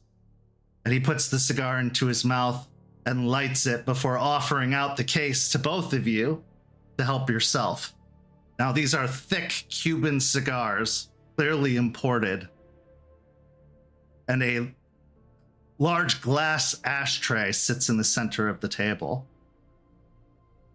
Jeremiah will take one of them, familiar with the smoke-filled rooms and the etiquette of such things, and will look for a matchbook to light it up. He instead offers you out a Zippo that is already lit, and you can see on the face of the Zippo it says De Noche on it, with a little script that says Miami, Florida underneath. Jeremiah will lean in cautiously, take in an unnecessary breath to light the cherry, and let the smoke fill his lungs before exhaling and say, "The best, even if we can't really enjoy it." Too often do the kindred say that you must give up the delights of the world to join their ranks. I have found that there are still some delights to be had if you know where to look. He then offers out the cigars to you, Beau. Well, thank you for your hospitality, but I've never been a smoker. Of course, it is a terrible habit. So bad for our health.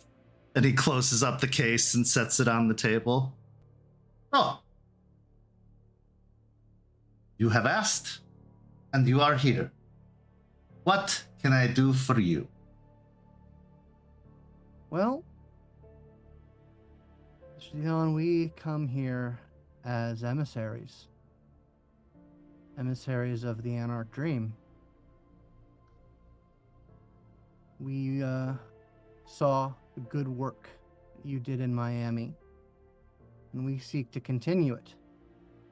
Spread the movement to our own neck of the woods, to Tampa. You pay me far too much credit. If it wasn't for the leadership of Baron Dwayne, I'm sure they would still be under the shackles of the tower, but I am happy to have played a small part in what took place there. Emissary from whom? Right now, we're working with Solomon Creed. He's carved out a bit of land and territory from the tower, and working on the blood trade. Yes, I know this Solomon Creed of which you speak. He has been intelligent enough to respect the lines and boundaries of business, preferring more the gambling trade and money lending, racketeering, and the like. I am happy to see that he is still well, seeing as how close you are to the more feral inhabitants of the area. Yes, it is a bit of a struggle, but we're managing it. But like I said, we're trying to emulate what was done in Miami. Trying to bring a little bit of that liberation so dearly fought for and won. And, well, I'm a true believer of the movement.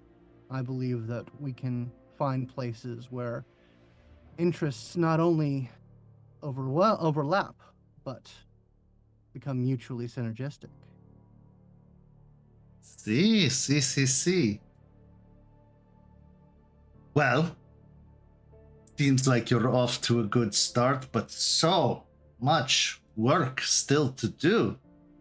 Yes, Marius and Bloody Mary have fallen, but you must not discount the likes of Edward Bateman. He is Ventru after all, and you can see that he rolls his eyes at the mention of Ventru.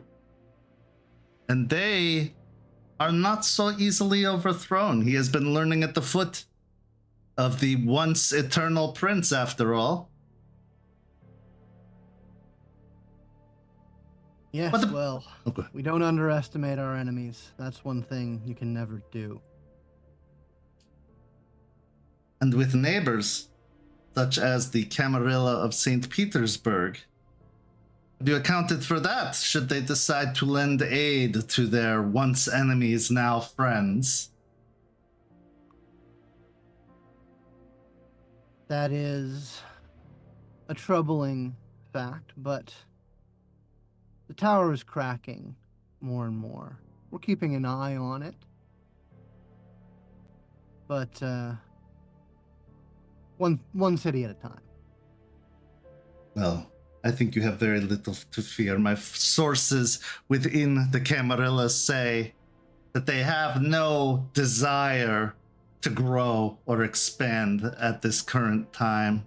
They have found their happy little piece of property and are happy to reign over it. In fact, we have had negotiations to avoid conflict, but these things are always temporary at best. And with the baronies between myself and them, I am quite comfortable that no problems will be coming my way. He looks over towards Beau. And you, mi amor, what about you? What is it you are hoping to accomplish?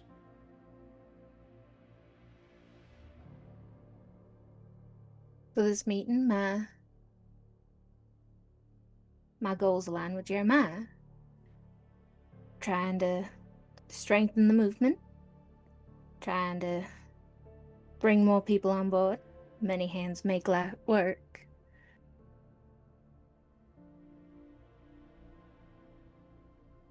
But it's work nonetheless. And we as roses aren't meant for such exhausting efforts. We are meant to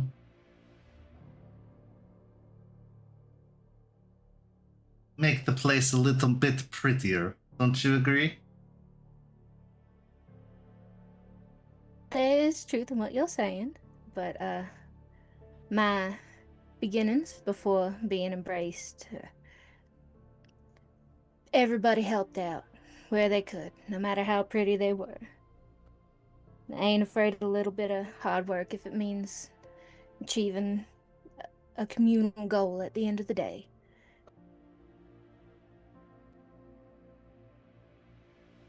Why go with something unestablished rather than going somewhere that is already fortified and secure?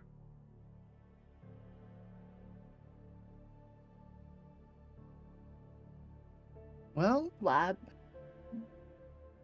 Please, both of you, I'd be curious to hear your answers. Why burn down crops when there's already growing sprouts? Need to demolish what is already there to rebuild anew, to rebuild stronger.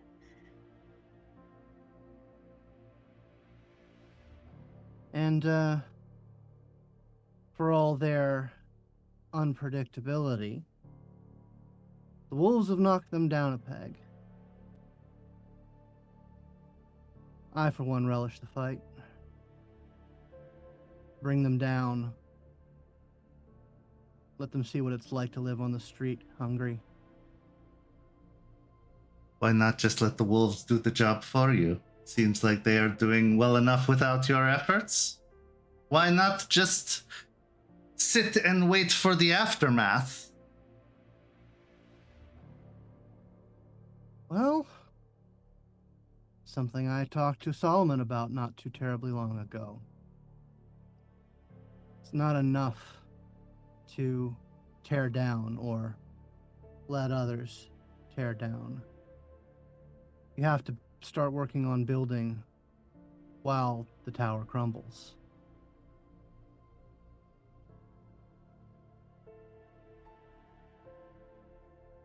I see what you say. And I respect your vision. Were you so inclined, I think you would make a marvelous Baron of your own territory. Got my eyes on downtown. Hey.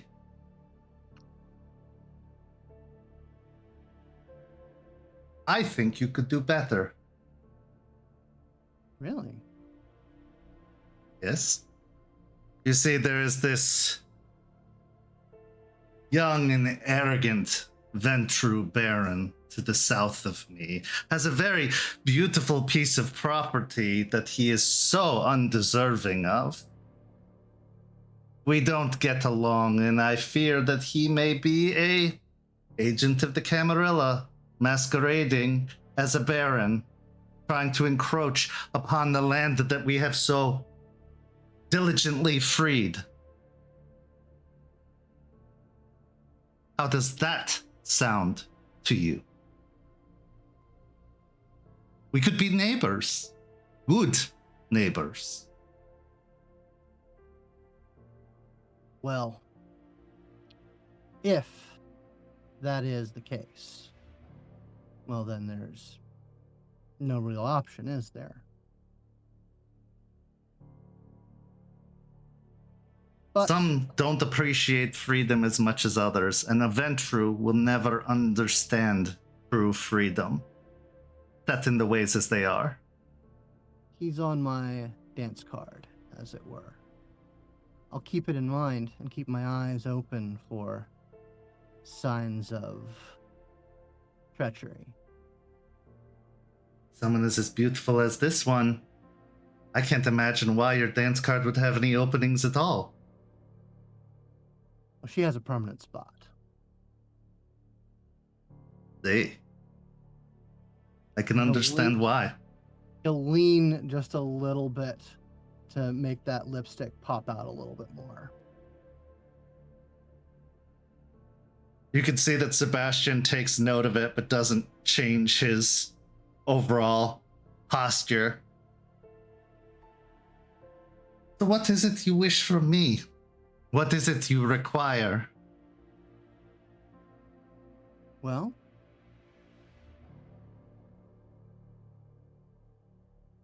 some night soon, we're going to have a sit down.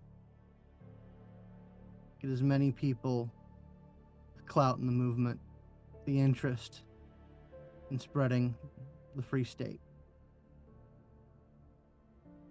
I would deeply appreciate your presence and your wisdom. After all, Miami stands free. And we have no small part of it to thank for you for that.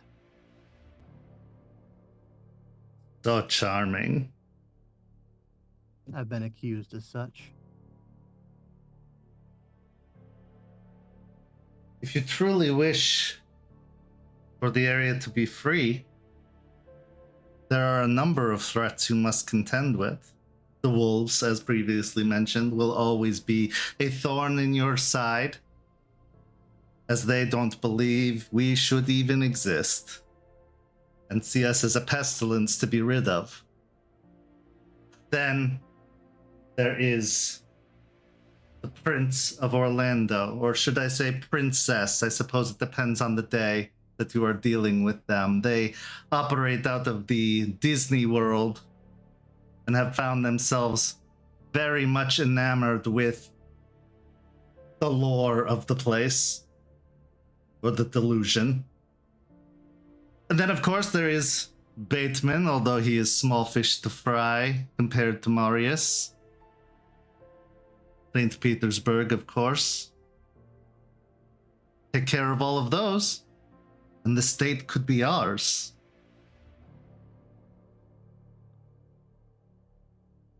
Your assessment of the problems proves my point. You would be keystone in our efforts to make this place what it should be. Alas, I fear we do not even have the numbers to attempt such a feat, even with our combined efforts. The Camarilla still very much has a presence here. I fear that even with everything I have to offer you, and believe me, it is sizable, and he gives a wink towards Beau, I fear in this particular instance, it might not be enough. Do you have ambitions to recruit from elsewhere?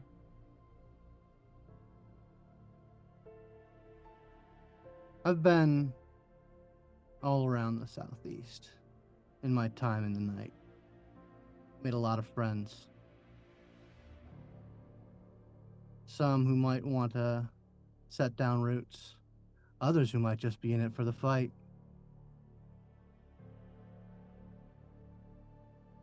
I've got cards to play, numbers to call, when the time is right.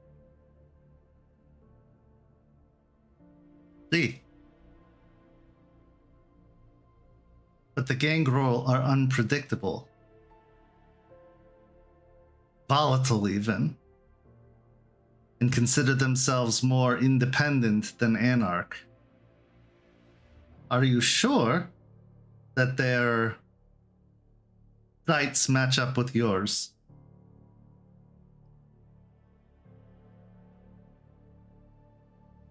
Well, I can't speak for the whole clan, but I've got comrades. More than just Gangrel. See, you are very well connected, Mr. Lockwood. I can appreciate that. It is too easy to become focused, hyper-focused even, on the local, what is immediately available. I think it's always important to look towards the distance.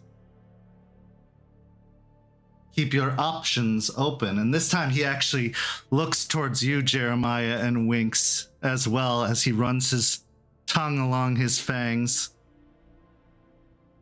I'll just throw a glance over to Beau and just say, college.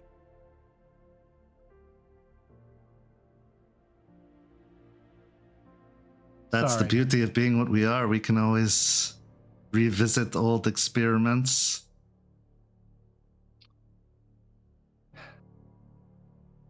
We have all the time in the world, don't we? Or at least so we're promised. I've never been accused of one who exclusively keeps business and pleasure apart. Solomon is far too lucky to have you. Maybe not even deserving of you. A snake in the grass. He's a coward. Whereas a rose openly shows its thorns.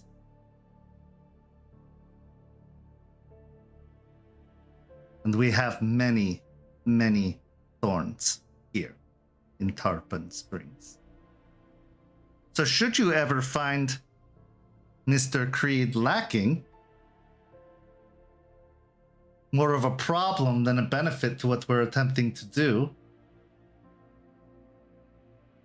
Tarpon Springs is open to you, especially if you bring this one. I am so gracious for that invitation. For now, although I will certainly keep one eye looking in the grass, I will say Solomon has shown commitment to the movement for what we're trying to do. Working with him has moved the needle forward.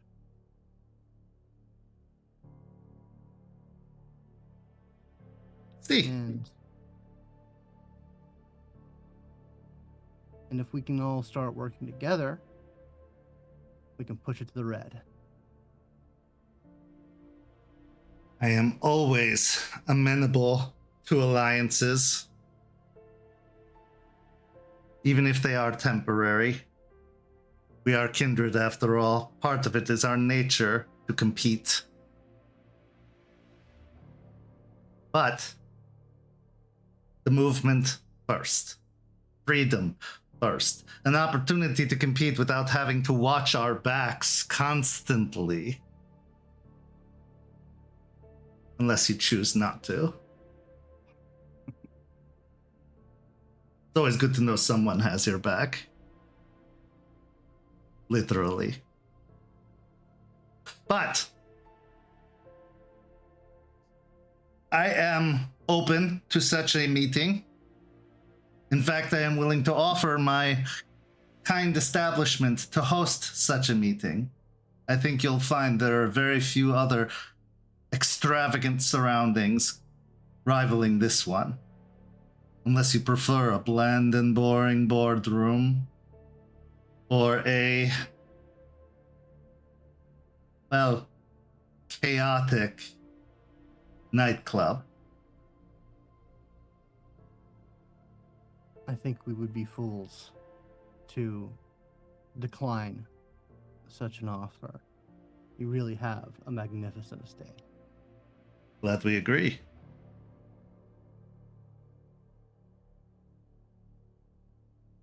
Miss Walker? Yes, sir? I have heard your name before this meeting.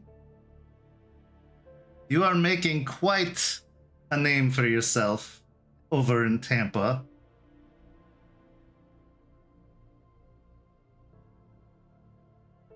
Do you tire of playing barrooms?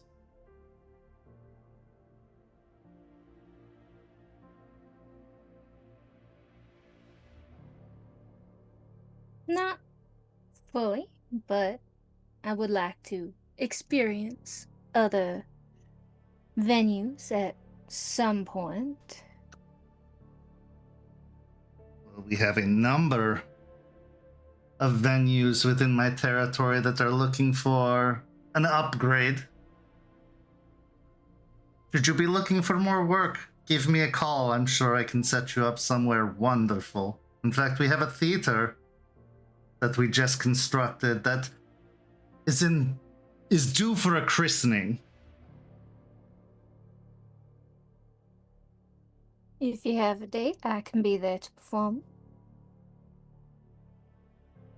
For a well- price. I see why you brought her. She is shrewd, but also pleasant upon the eyes and senses.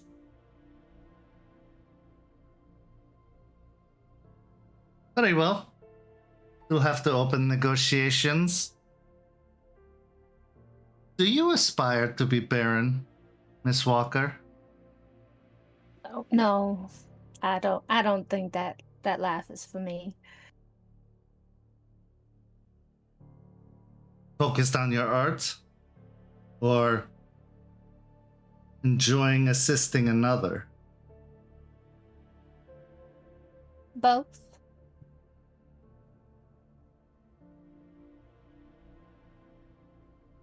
And how is Talia? I had hoped she wouldn't come up. I haven't spoken to her in a few weeks. Just a few weeks?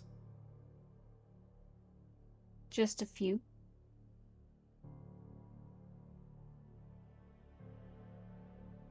I wasn't going to come into this meeting unprepared.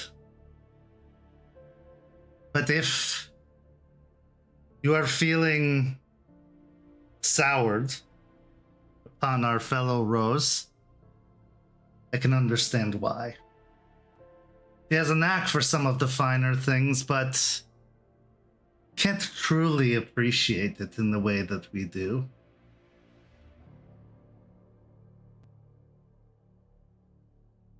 I haven't had the pleasure of making the acquaintance, but what I've heard tells me that she is not our kind of people. No.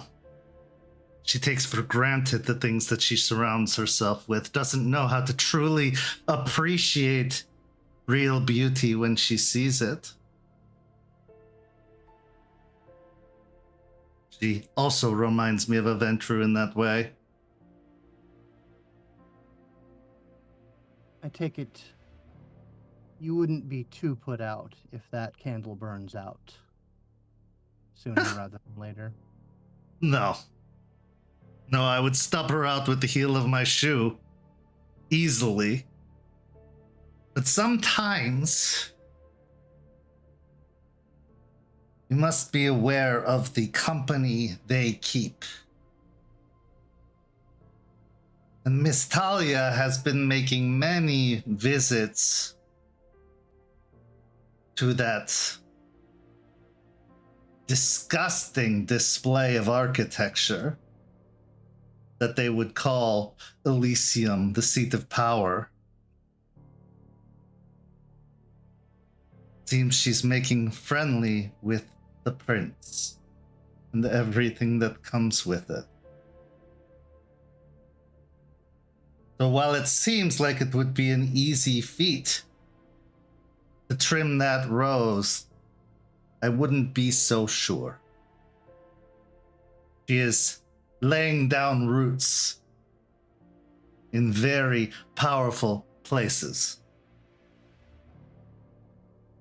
I do believe she's making a bid, possibly for Primogen, maybe even higher.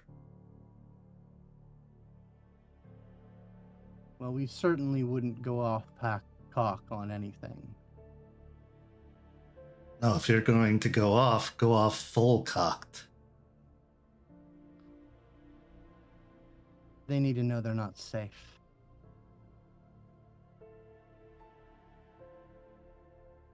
Are you safe? Oh, heavens no. There's no such thing. There could be. They tend to delude themselves.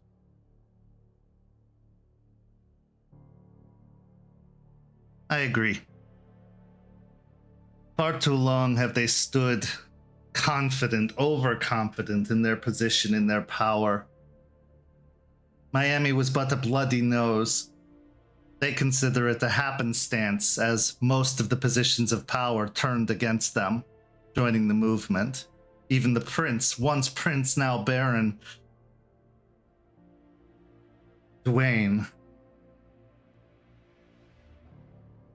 But they always considered it a battleground, one that they had changed hands with many times. But here, Tampa has long stood as a stronghold within Florida.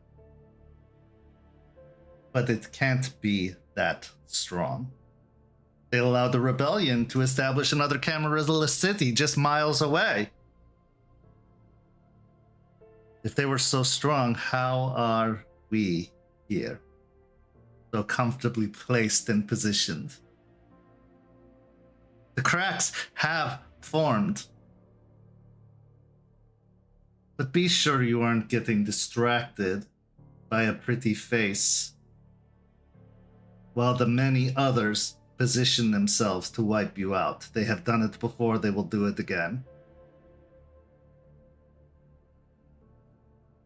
I even hear they have made contact with a certain Justicar, a new Justicar, to gain some favor and assistance within the city. So especially watch your back and listen for the silence.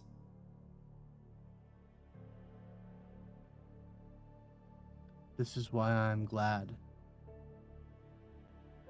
that we're all going to come to the table. Your table. When the night comes. Our table, Mr. Lockwood. What's mine is yours. What's yours is mine. That's the way it should be, isn't it? I don't know what I was thinking. Of course you're right. I'll just make sure it's clean and sparkling for such an affair.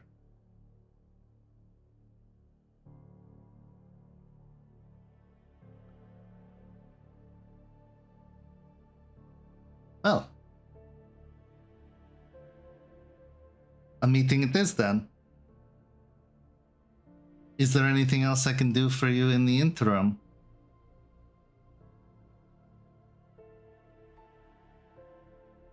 I suppose if you hear anything, something coming from an unexpected direction, let your comrades know. I have heard one thing you should be especially aware of. It is easy to say all dogs are the same, but there are a variety of breeds. And one such breed, a very hostile and undiplomatic breed, has also taken up residence nearby.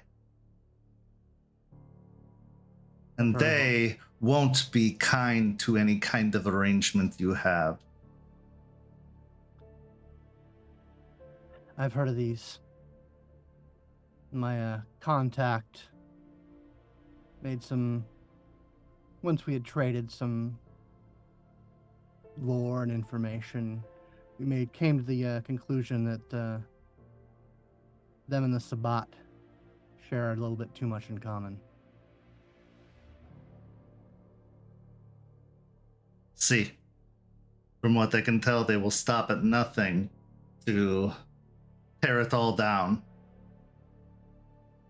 Anything that gets in their way of accomplishing a very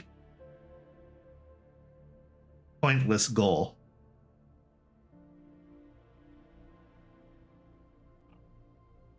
Just beware. I have heard that they are stalking far to the east, not making it straight to the city proper just yet, but with designs to do so. Jeremiah leans back a little bit, the gears starting to turn, a smile coming across his face, and says, "Huh. Well, when those nights come, it might be of our benefit if we make the tower jumpy, paranoid, ready to jump at shadows, and then get their heads bit off."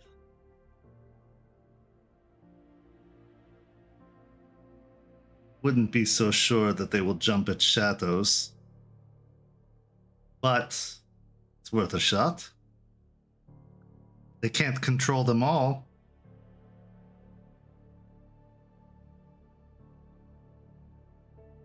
Anytime I can get one enemy to take out another, I throw a little party. As you should. We must celebrate every victory had to be gained in this life. If you forget how succulent they are, you will lose all sense of taste. And we can't have that. Or else we might as well be the dogs themselves.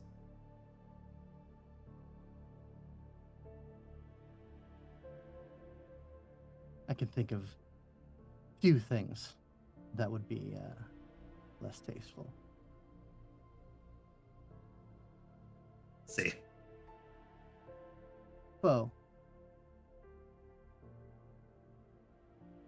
you know, I've always wanted to hear you sing something for me. It's one of my favorites.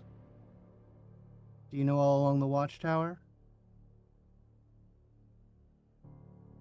I'm afraid that's not one that I know. Oh, well, I'm sure you can pick out something appropriate.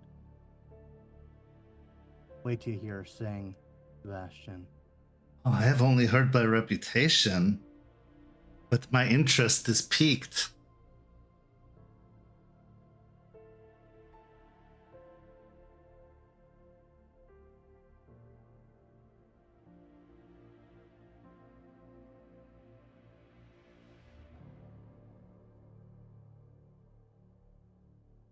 We have caught her off guard. Let's give her a moment. To compose What yourself. can you tell me, as I have told you a great deal this evening, and I'm always curious what others might know?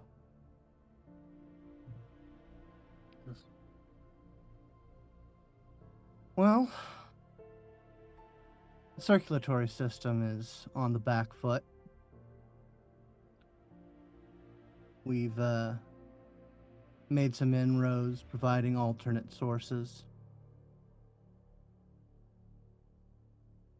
I hear tell there's some Hakata presence making itself known. See, I know these kata. There are several within St. Petersburg that are just rolling in graves. Well, they are useful to have around when you have a body. Hey, you have met Signor Giovanni then? My coteries made contact. He is a good sort, a good businessman, understands the importance of what he has access to. Boring for my tastes, not very entertaining at all, but useful in a pinch. I have sent a few, and his eyes drift over to the pool where the body has continued floating, in need of disposal his way. Have you made the acquaintance of the dragon yet? For the first time, this entire time, his demeanor changes dramatically.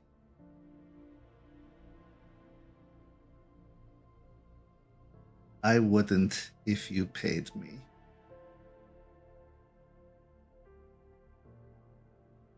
I wish I hadn't. But business is business. There are two things you must be aware of in this area. I know you've been here for a little while, but your scope has been very limited. One, the dragon. Anytime they are present means trouble, especially the elder ones. And two, I have reason to believe a Methuselah has taken up residence in the area. A La Sombra Methuselah.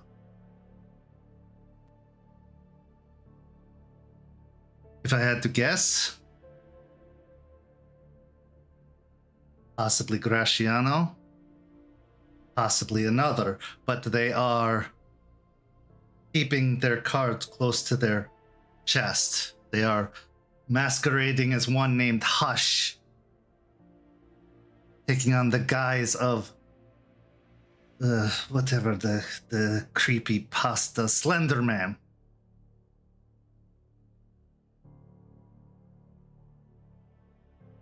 You know, I had heard there was this big beckoning thing that was supposed to be taking care of all these old fucks. You and me both. I was lucky enough to be rid of the Prince of St. Petersburg due to said beckoning, but others are still finding a way to stick around. It's not as efficient as I'd hoped it'd be. Why can't the apocalypse work predictably?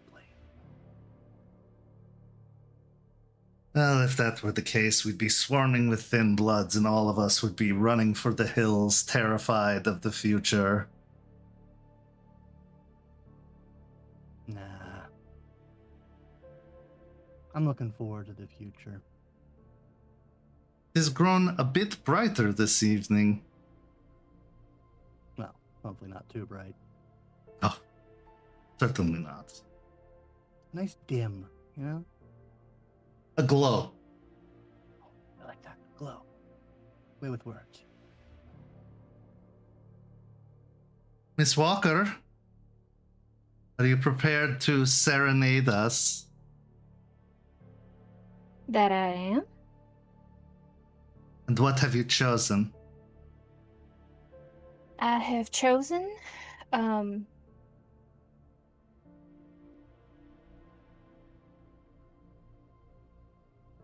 The House of the Rising Sun by the Animals. Oh, wonderful. My dad As you- played me that one. Back when he used to give a shit about me. Anyway, he just leans back and like waits for it. Are you looking for a daddy, Jeremiah? No, thank you. Pity.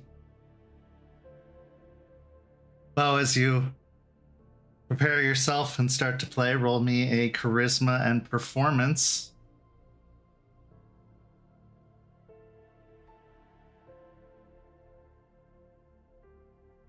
And can I add my awe?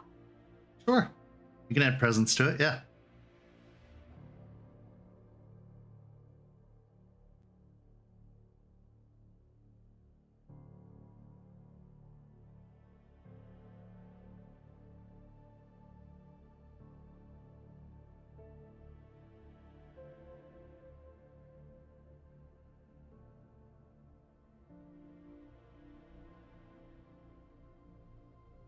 Seven successes. Is there a crit involved as well, or just straight 7?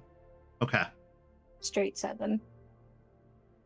As you perform one of the most brilliant renditions of House of the Rising Sun, you make your mark upon the song, interweaving your own personal flair and style into it, bringing in some good down-home folksy energy to it, but still keeping the melodic edge that such a song has.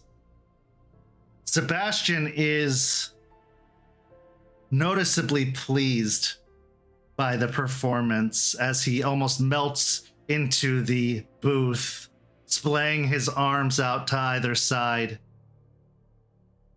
soaking in all of the notes, every single beat, every single melody. And after it's done, he springs to his feet, clapping uproariously. Oh, he just does not know what he has with you.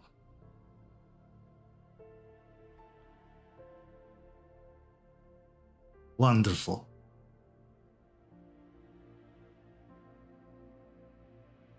Well, the evening grows late. I look forward to future meetings between all of us. And I hope we can make your ambitions come true, Mr. Lockwood.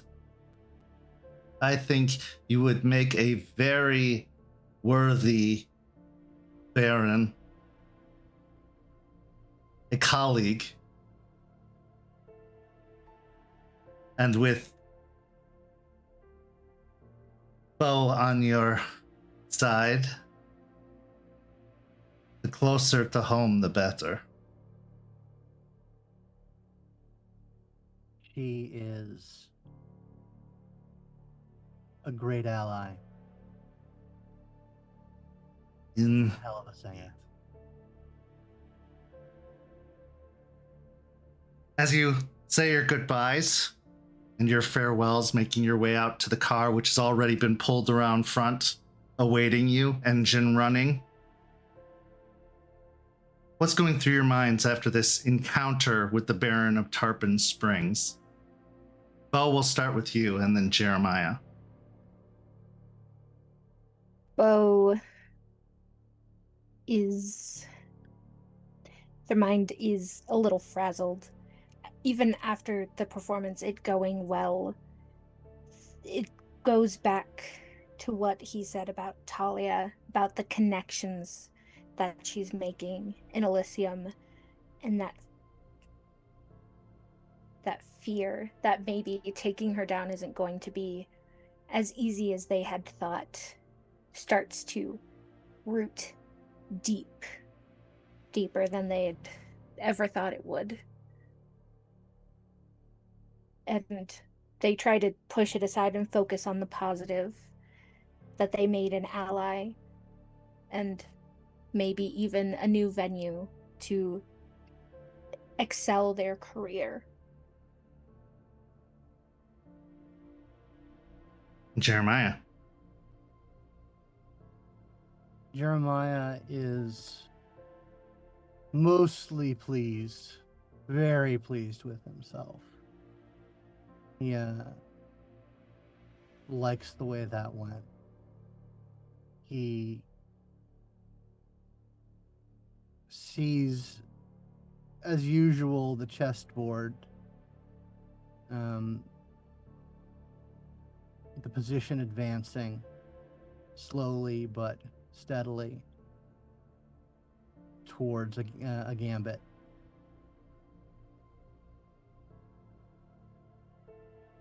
He is worried, though, about this Methuselah talk.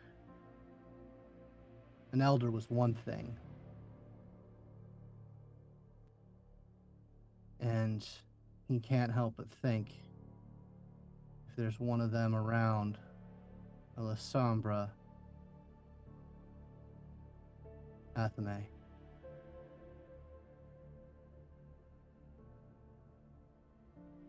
And he tries to shake that thought away. Tries to keep that part of his life separate from business. Making the shadows terrifying is one thing. Embracing, harnessing, and controlling those shadows is another, and possibly far more terrifying. The pieces are in play. The game is afoot. The winner to be decided. With that, we transition to our final scene of the evening. Hillsborough State Park is home to many, many creatures. It's an expansive bit of land that goes inland and has literally over 1,000 acres at its disposal. It's become the home to many, many different wildlife, but it's also become the home to much, much more. As Valentina and August arrive at the park, the guise is to look like you're cleaning up the park. The goal is to find out more about this Firkus that Vesper was talking about, this place of power. But power is a dangerous thing, and it always, always comes at a cost. Are these two specifically willing to pay that cost? Let's see. So, as the two of you arrived, you have come with a cleanup crew of volunteers that are hoping to achieve something good, unknowing your true motivations. That being said, let's just see how many volunteers there actually are. Go ahead and make a charisma and persuasion check. And one of you can assist the other if they so choose. I have 4 dots total. So if you want to... If there is an argument to be made for manipulation, then I will... I'll let manipulation fly, yeah. Okay. Since it's not the true purpose of convincing them to do it. You have other motivations. So then I'll take the extra dice from you. Yes? I don't know how much dice, what your dice pool is. Just one. Oh, yeah. Plus the +1. Yeah.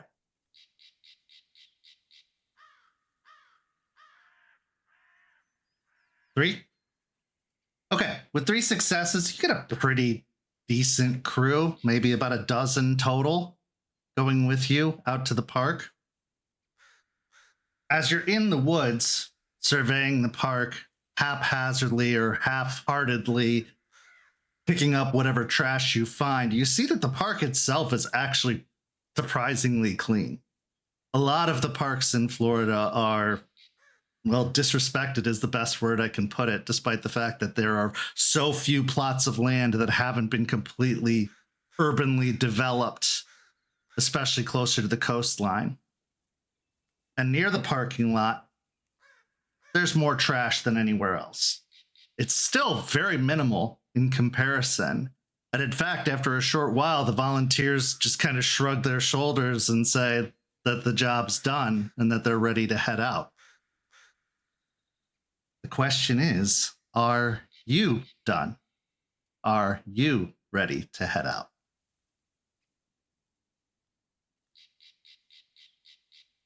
All right. Thank you, everybody, for showing up. Anybody that would like to continue, I strongly recommend to do so. There are plenty of little hiking trails that people have probably left things a little bit deeper in. Just, remember, re-up on bug spray and the like. Okay, Valentina, I want you to give me the charisma and persuasion to get them to stay at this point. Am I getting help at all? Not for this one. He's a bit distracted at the moment. Okay. And he's not completely sure that is what we want, so we'll see. 2 successes. They hem and haw a little bit. Most of the people depart, except for maybe a couple that nod their heads and start heading towards one of the hiking trails with their posts with a nail at the end of them in their bags, stabbing whatever detritus they can to put it in the bag, leaving just the 2 of you Now, it is a very, very big park, and there is a lot of ground to potentially cover. What would you like to do? Okay. You have any ideas on a thing that might be able to guide us a little bit here? Given the nature of what is possibly out there, would probably be in the place most secluded from passersby. I believe they would make an effort to make it very unlikely that you would even accidentally stumble upon it. So, maybe follow a few trails, try and find the heart of this park, maybe? Do we know of any permanent residences in here? Are there any spots that are visited specifically in this place? There are a number of trails, obviously, and there are a few conservation facilities, but nobody actually lives here, per se, at least as far as the public knows. But the park is so vast that everything is very well spread out. Like, there are preserves and nature areas scattered throughout the park. However, if you would like to make a wits and survival or occult roll, that might give you some additional information. You speak in my language.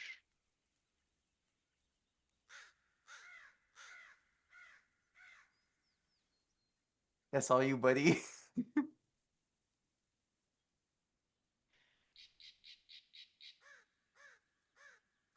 That is a crit with a total of 5 successes.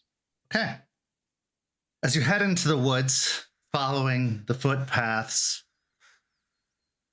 you notice after enough time, probably 2 hours or so, that the paths almost inherently divert away from a specific location. They grow near the river and then they just peel back.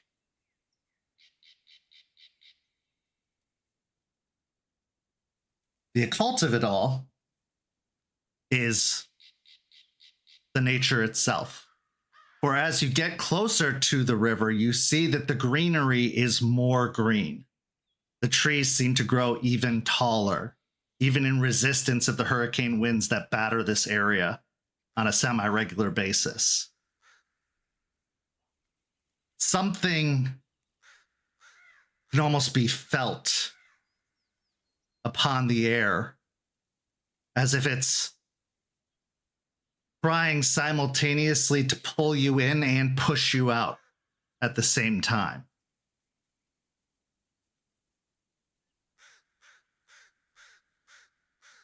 With that being said, I need you both to roll me wits and awareness.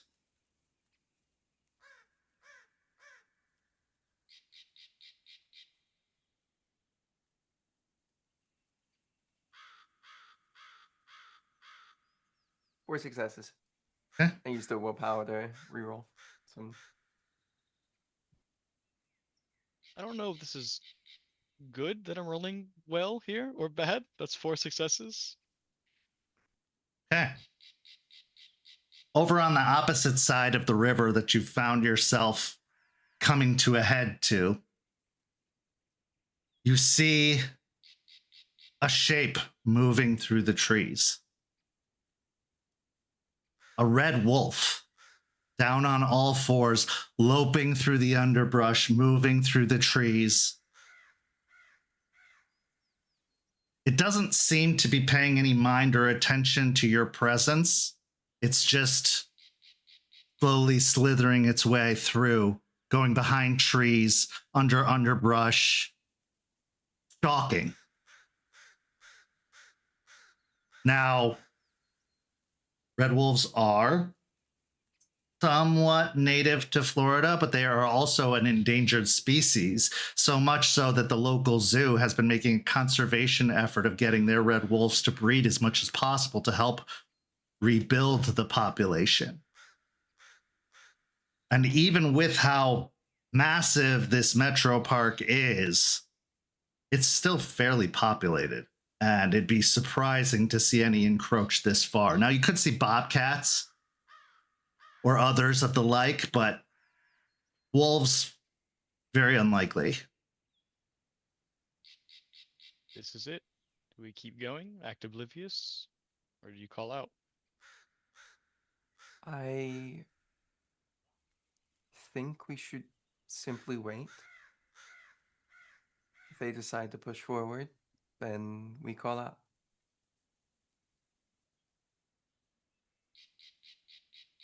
August sort of holds his hand out as the sun hits it, and okay, and he'll move forward. Why would you wait? In for a penny, in for a pound. It's bad enough that you're already here. You knew this was a bad idea. What are you waiting for? Wasn't that the point, to make contact? Wasn't that the point, to get access, to get closer?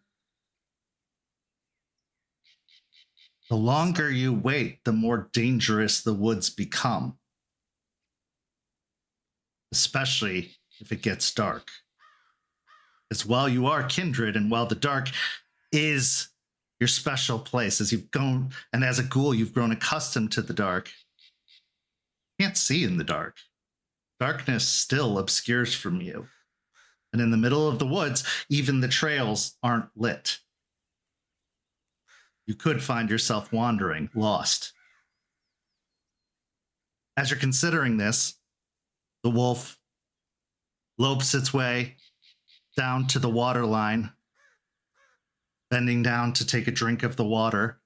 And as you see it, what you see is, in fact, a red wolf, but the most obvious feature is the ruin of an eye, completely scarred over and missing on one side of its face, leaving just a divot and scar tissue behind.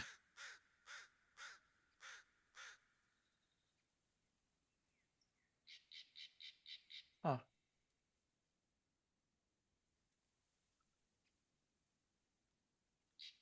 Hello? At this point, the wolf looks up suddenly and cocks its head to the side. You can see its sides rising and falling as it's breathing very deeply. Surprising to see a red wolf such as yourself here. It stares. You see its lips peel back a little bit, exposing sharp fangs within. We're not here to cause any problems.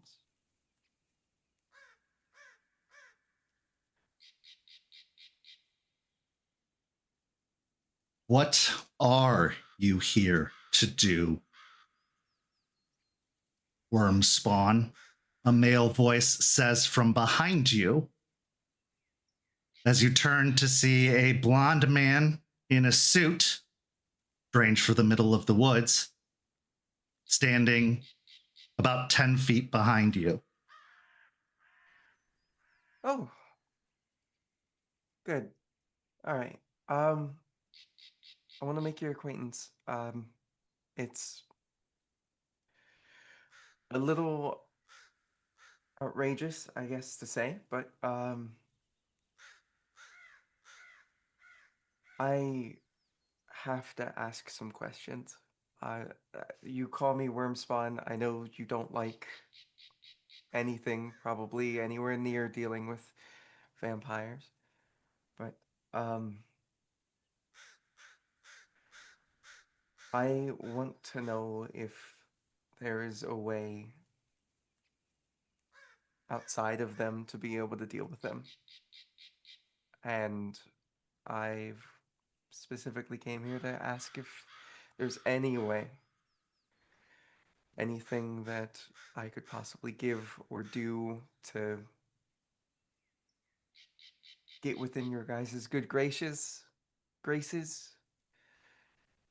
get some help.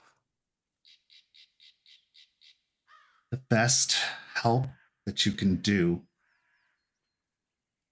is to kill the one next to you and distance yourself from the blood and hope it's not too late for you.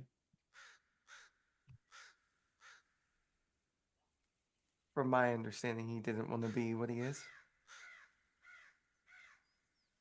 And he should have died. I should have, but I didn't. And would you blame me for making use of the time I have left? Preying on others, exploiting those in need, killing. Never killed? Yet. So even you plan to do it eventually.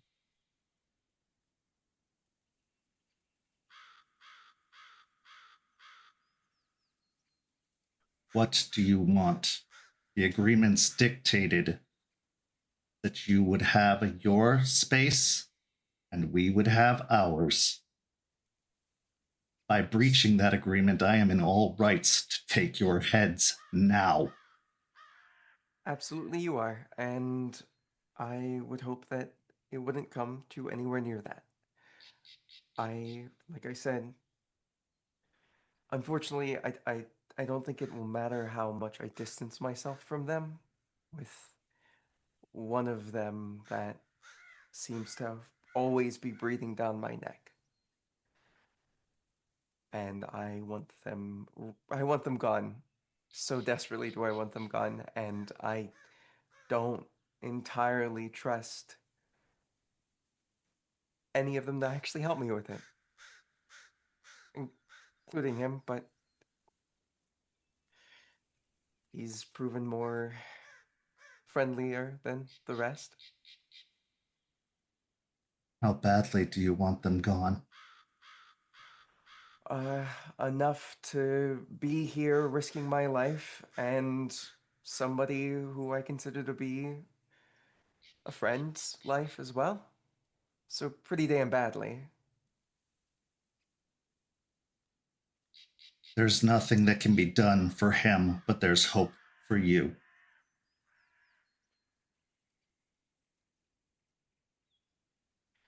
All right. So, what would we have to do to make this a deal?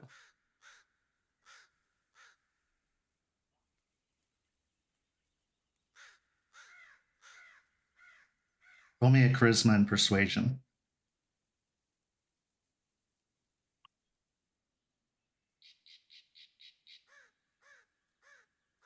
Charisma, persuasion.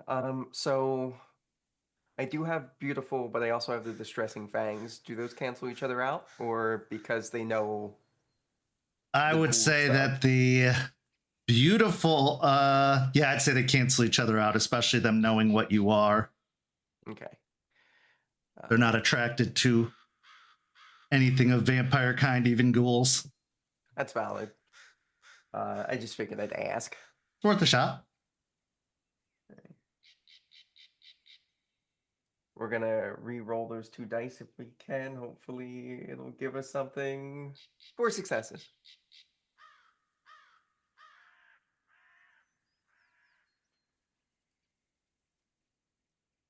Normally, I wouldn't give you a second look. I wouldn't have even spoken. You'd be here and then you'd be gone.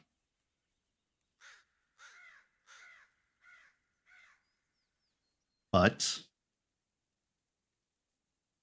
time has changed me. And you're all the more lucky for it. You want a deal? Yes. Then you'll do as I say. And nothing but what I say. I'm going to take you away from this place. I'm going to lock you up, and I'm going to let it run its course through you. And if you survive that process, I'll let you go. If you don't, there wasn't much I had to do then, was there? And if whatever it is that's stalking you comes close, it will wish it hadn't.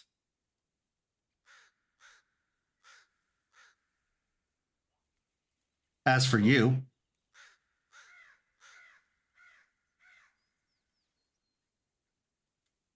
how fast can you run? Come to ensure their safety if they die here, or even if they make it out and you let them go, which is to say that their dominator does not come running again, dripping their blood. If they do, I'll be waiting. Well, as you said, if she does survive the process, you said you'd let her go. You're going to follow her around everywhere she goes throughout Tampa? No, I'm going to send her away. She's not my problem anymore.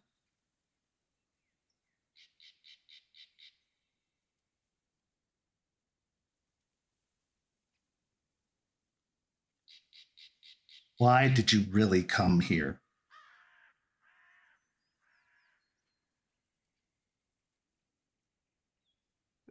I mean, that's the reason why I really came to talk to you about this.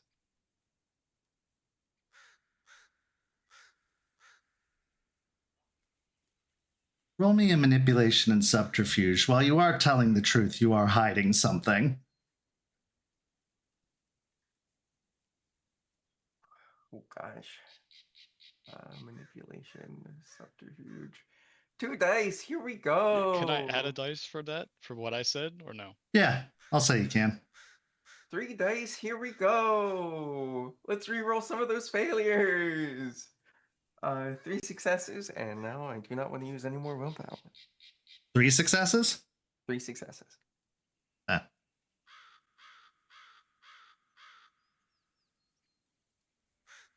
At this point,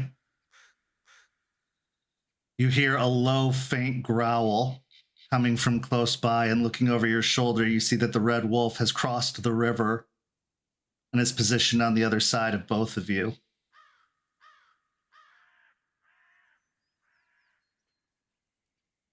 Well, you've heard my offer. The only one you're going to get. Okay. I was hoping that there'd be a better type of conversation here, but unfortunately, I don't think that's going to be possible. My abuela still lives around here, and so do some of my extended family.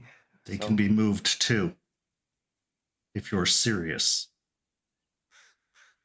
If this is just a bid for power or good relations to the wolves, one of you has already reached out and is awaiting a response. To come here to push for some sort of alliance is overstepping your bounds. I wasn't coming here for that business, but I can see where you're coming from in that, and I am sorry. That was not my intention. But what were you hoping would happen being here? I was hoping that I would be able to work with you guys to get rid of her. I don't want her being able to do what she did to me to anybody else. And I know it was a far step and a far cry to ask. But didn't have to be for nothing. You have my offer. This is true. Would you allow me to ruminate on that? Make sure that my abuela would be able to actually move. She is rather old.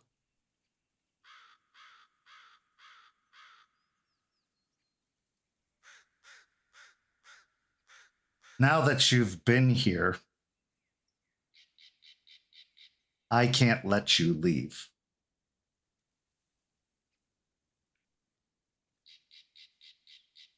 So there are 2 potentials for this. You can leave the way all worms do when we've met, or You can take my offer and ruminate on the details while the poison inside your veins dissipates. Just as long as he gets to leave.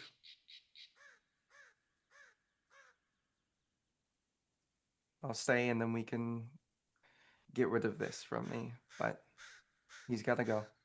And safely, not by dying. He's helped me more than I can ever ask anybody to. So it's the least I can do.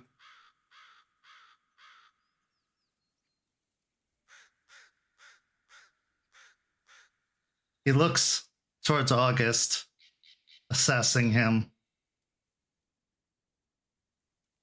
Would you leave her to this fate?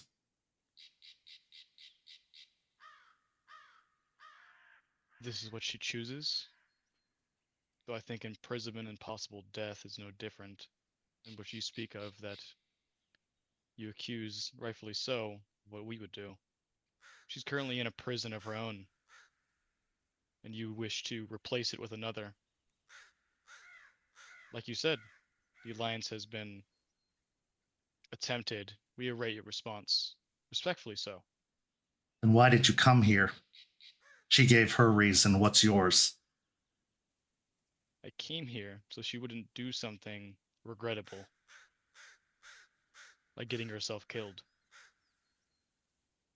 Would you let one of your own lie and die by themselves?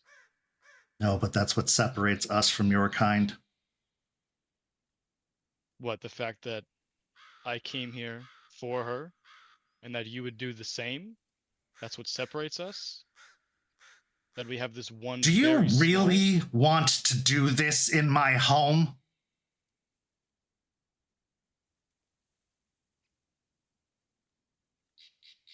You do not have the upper hand here, Wormspawn. She's No. bargaining for your life, or whatever it is you call your existence. You asked me why I came. I told you. Roll me a manipulation and subterfuge, because that is not why you came. It may be part of it, but that is not the whole reason. Is me having said those things gonna help him at all? I'll give you the extra die, yeah. And then I have ingenu, which is being essentially blameless or Yeah. looking as so. You Okay. can take that too, yep.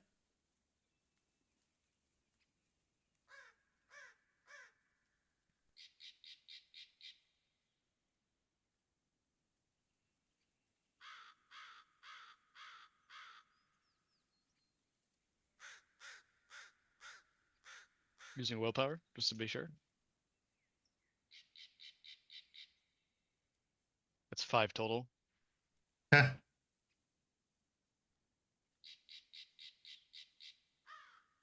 He just stares.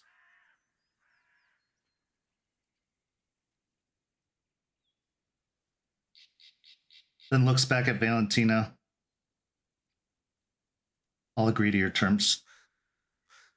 He can leave. And it is not a prison.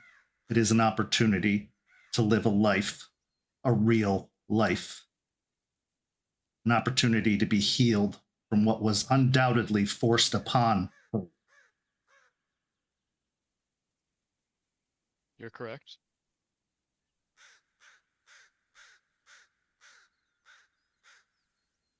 Do you wish to remain what you are?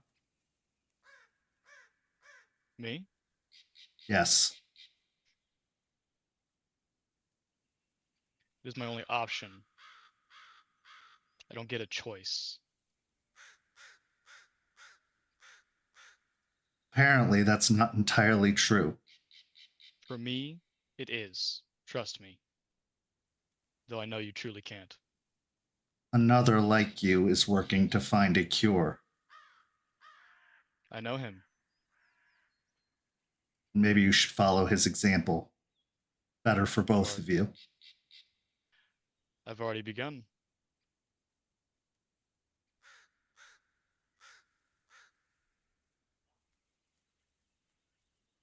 Because she asked, I'm letting you go. Come back here again uninvited. You won't be so lucky.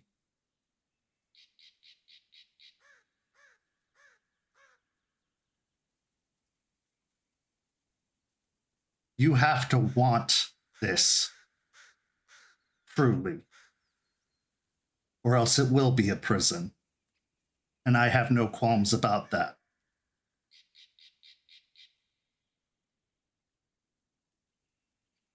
I hear you.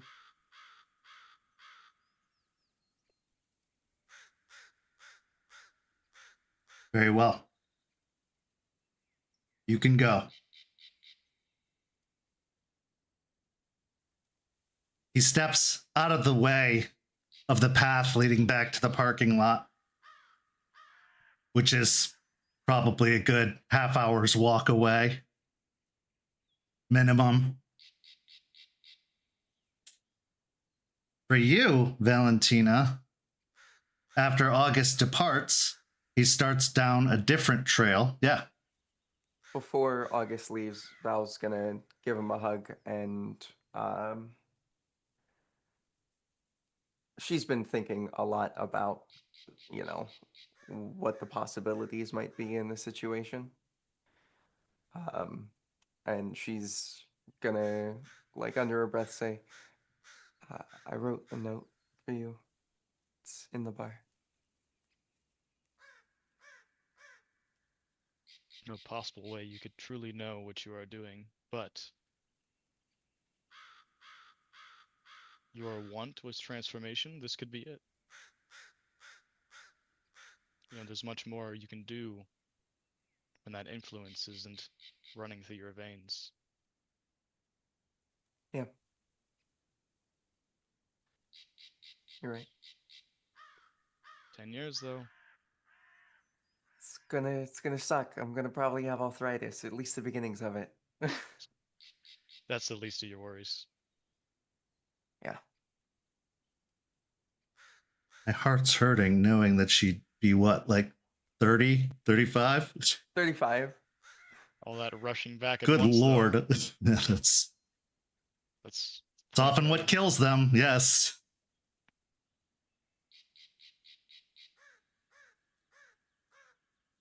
Both the suited man and the wolf stand nearby awaiting August's departure. And when he does, the man takes the lead, the wolf taking the rear, as they lead you down a different trail. Do you follow willingly, or do you attempt at any time to escape? Am I in between the two? Yes. It is much better for me to just follow willingly and then come back after being moved. Where you're taken to is another driveway, one of those offshoots off of the road, not an actual parking lot, but a bunch of gravel that has just become kind of a stopping place for hikers or hunters or anyone who looking to maybe stir up some mischief. And as you arrive at that pull-off, you see a luxury sedan parked. The man walks up and opens the back door, holding it open for you. Get in. Sheesh, you guys just have this ready? As Val kind of does as he says in the moment. Closes the door. Roll me a wits and investigation. Wits and investigation. I think that's just 4 dice. Yes, it is.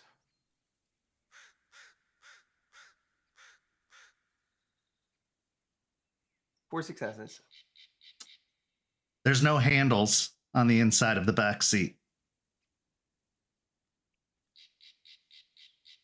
He moves around to the driver's side and gets in, but he opens the passenger side on the way, and the wolf hops up into the passenger seat and looks back at you, staring through the one golden eye, the other a complete ruin, up close, looking much worse than it was, as if it was burned out.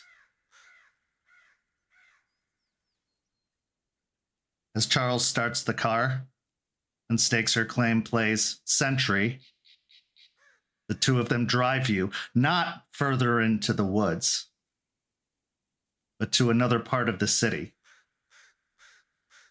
where a concrete cell waits with a heavy iron door.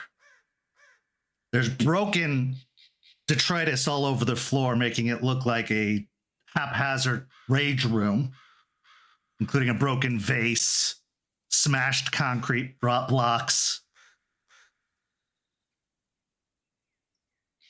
As they walk you into the building, they hold out their hand. Phone.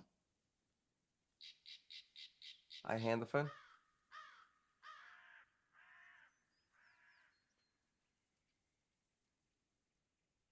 For the first time, you see his countenance break a little bit, that hard, stoic exterior. I know this sounds harsher than it is, and I'm sorry for that. I do believe this is the best decision for you. Your one chance at getting it all back. You are not being here to be tortured. I'm not looking to harm you in any capacity. Trust me, you have enough harm coming from yourself. But I will make sure you are fed. I will make sure you are tended to. And when the time comes, I'm a man of my word. You will be free. What was your name? You can call me Charles. And the other wolf? He looks over at her and she kind of growls a reply. He nods as if he understood her, like she was speaking English, and says, "That is Stakes. You will become very familiar with her as she will be here most of the time." All right. Well. There's a bed, sheets and blankets. The longer you stay, the more comfortable it will get. Attempt to leave, and we'll do what we have to. Understandable. Sleep well. And as you step into the room, the heavy iron door closes and you hear the turn of a wheel outside as if it was from a bank vault. The locks sliding into place. When August gets back to the bar and finds the letter, what does it say? It says, I have an AirTag. It's on me. Here's the password to my Apple account. Please, please, don't let me stay with them.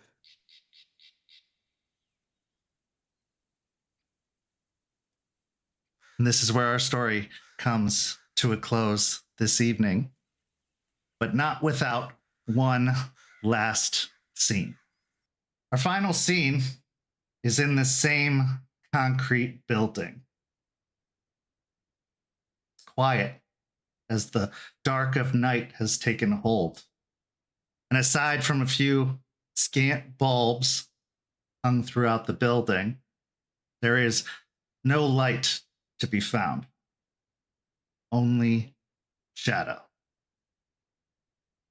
And from one of those shadows emerges the silhouette of a figure crawling across the floor, composed entirely of shadow. It moves its way to the heavy metal door and slips in through the crack, where it sees the sleeping Valentina upon the cot. And it waits. This is where our story comes to a close. Thank you so much to these amazing players. Thank you to everybody watching at home. Go follow St. Pete by Night on all of that social media you see listed down below. And if you're not a Ko-fi member yet, you should go sign up, because for as low as $5 a month, you can see the Rosebud Thorns from this very session, as well as all of our other programs, plus much, much more. And I have a feeling the one for this episode is going to get very, very, very interesting.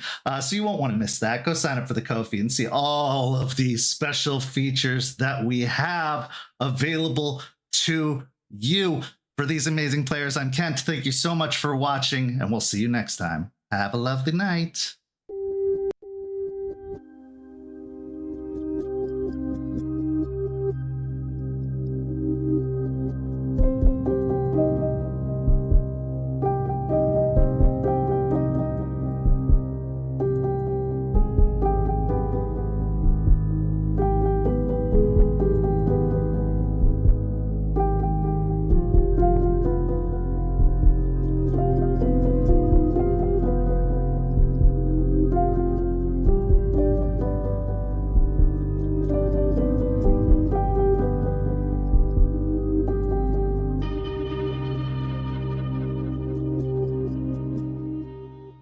This has been a St. Petersburg by Night production, produced in agreement with the World of Darkness and Dark Pack.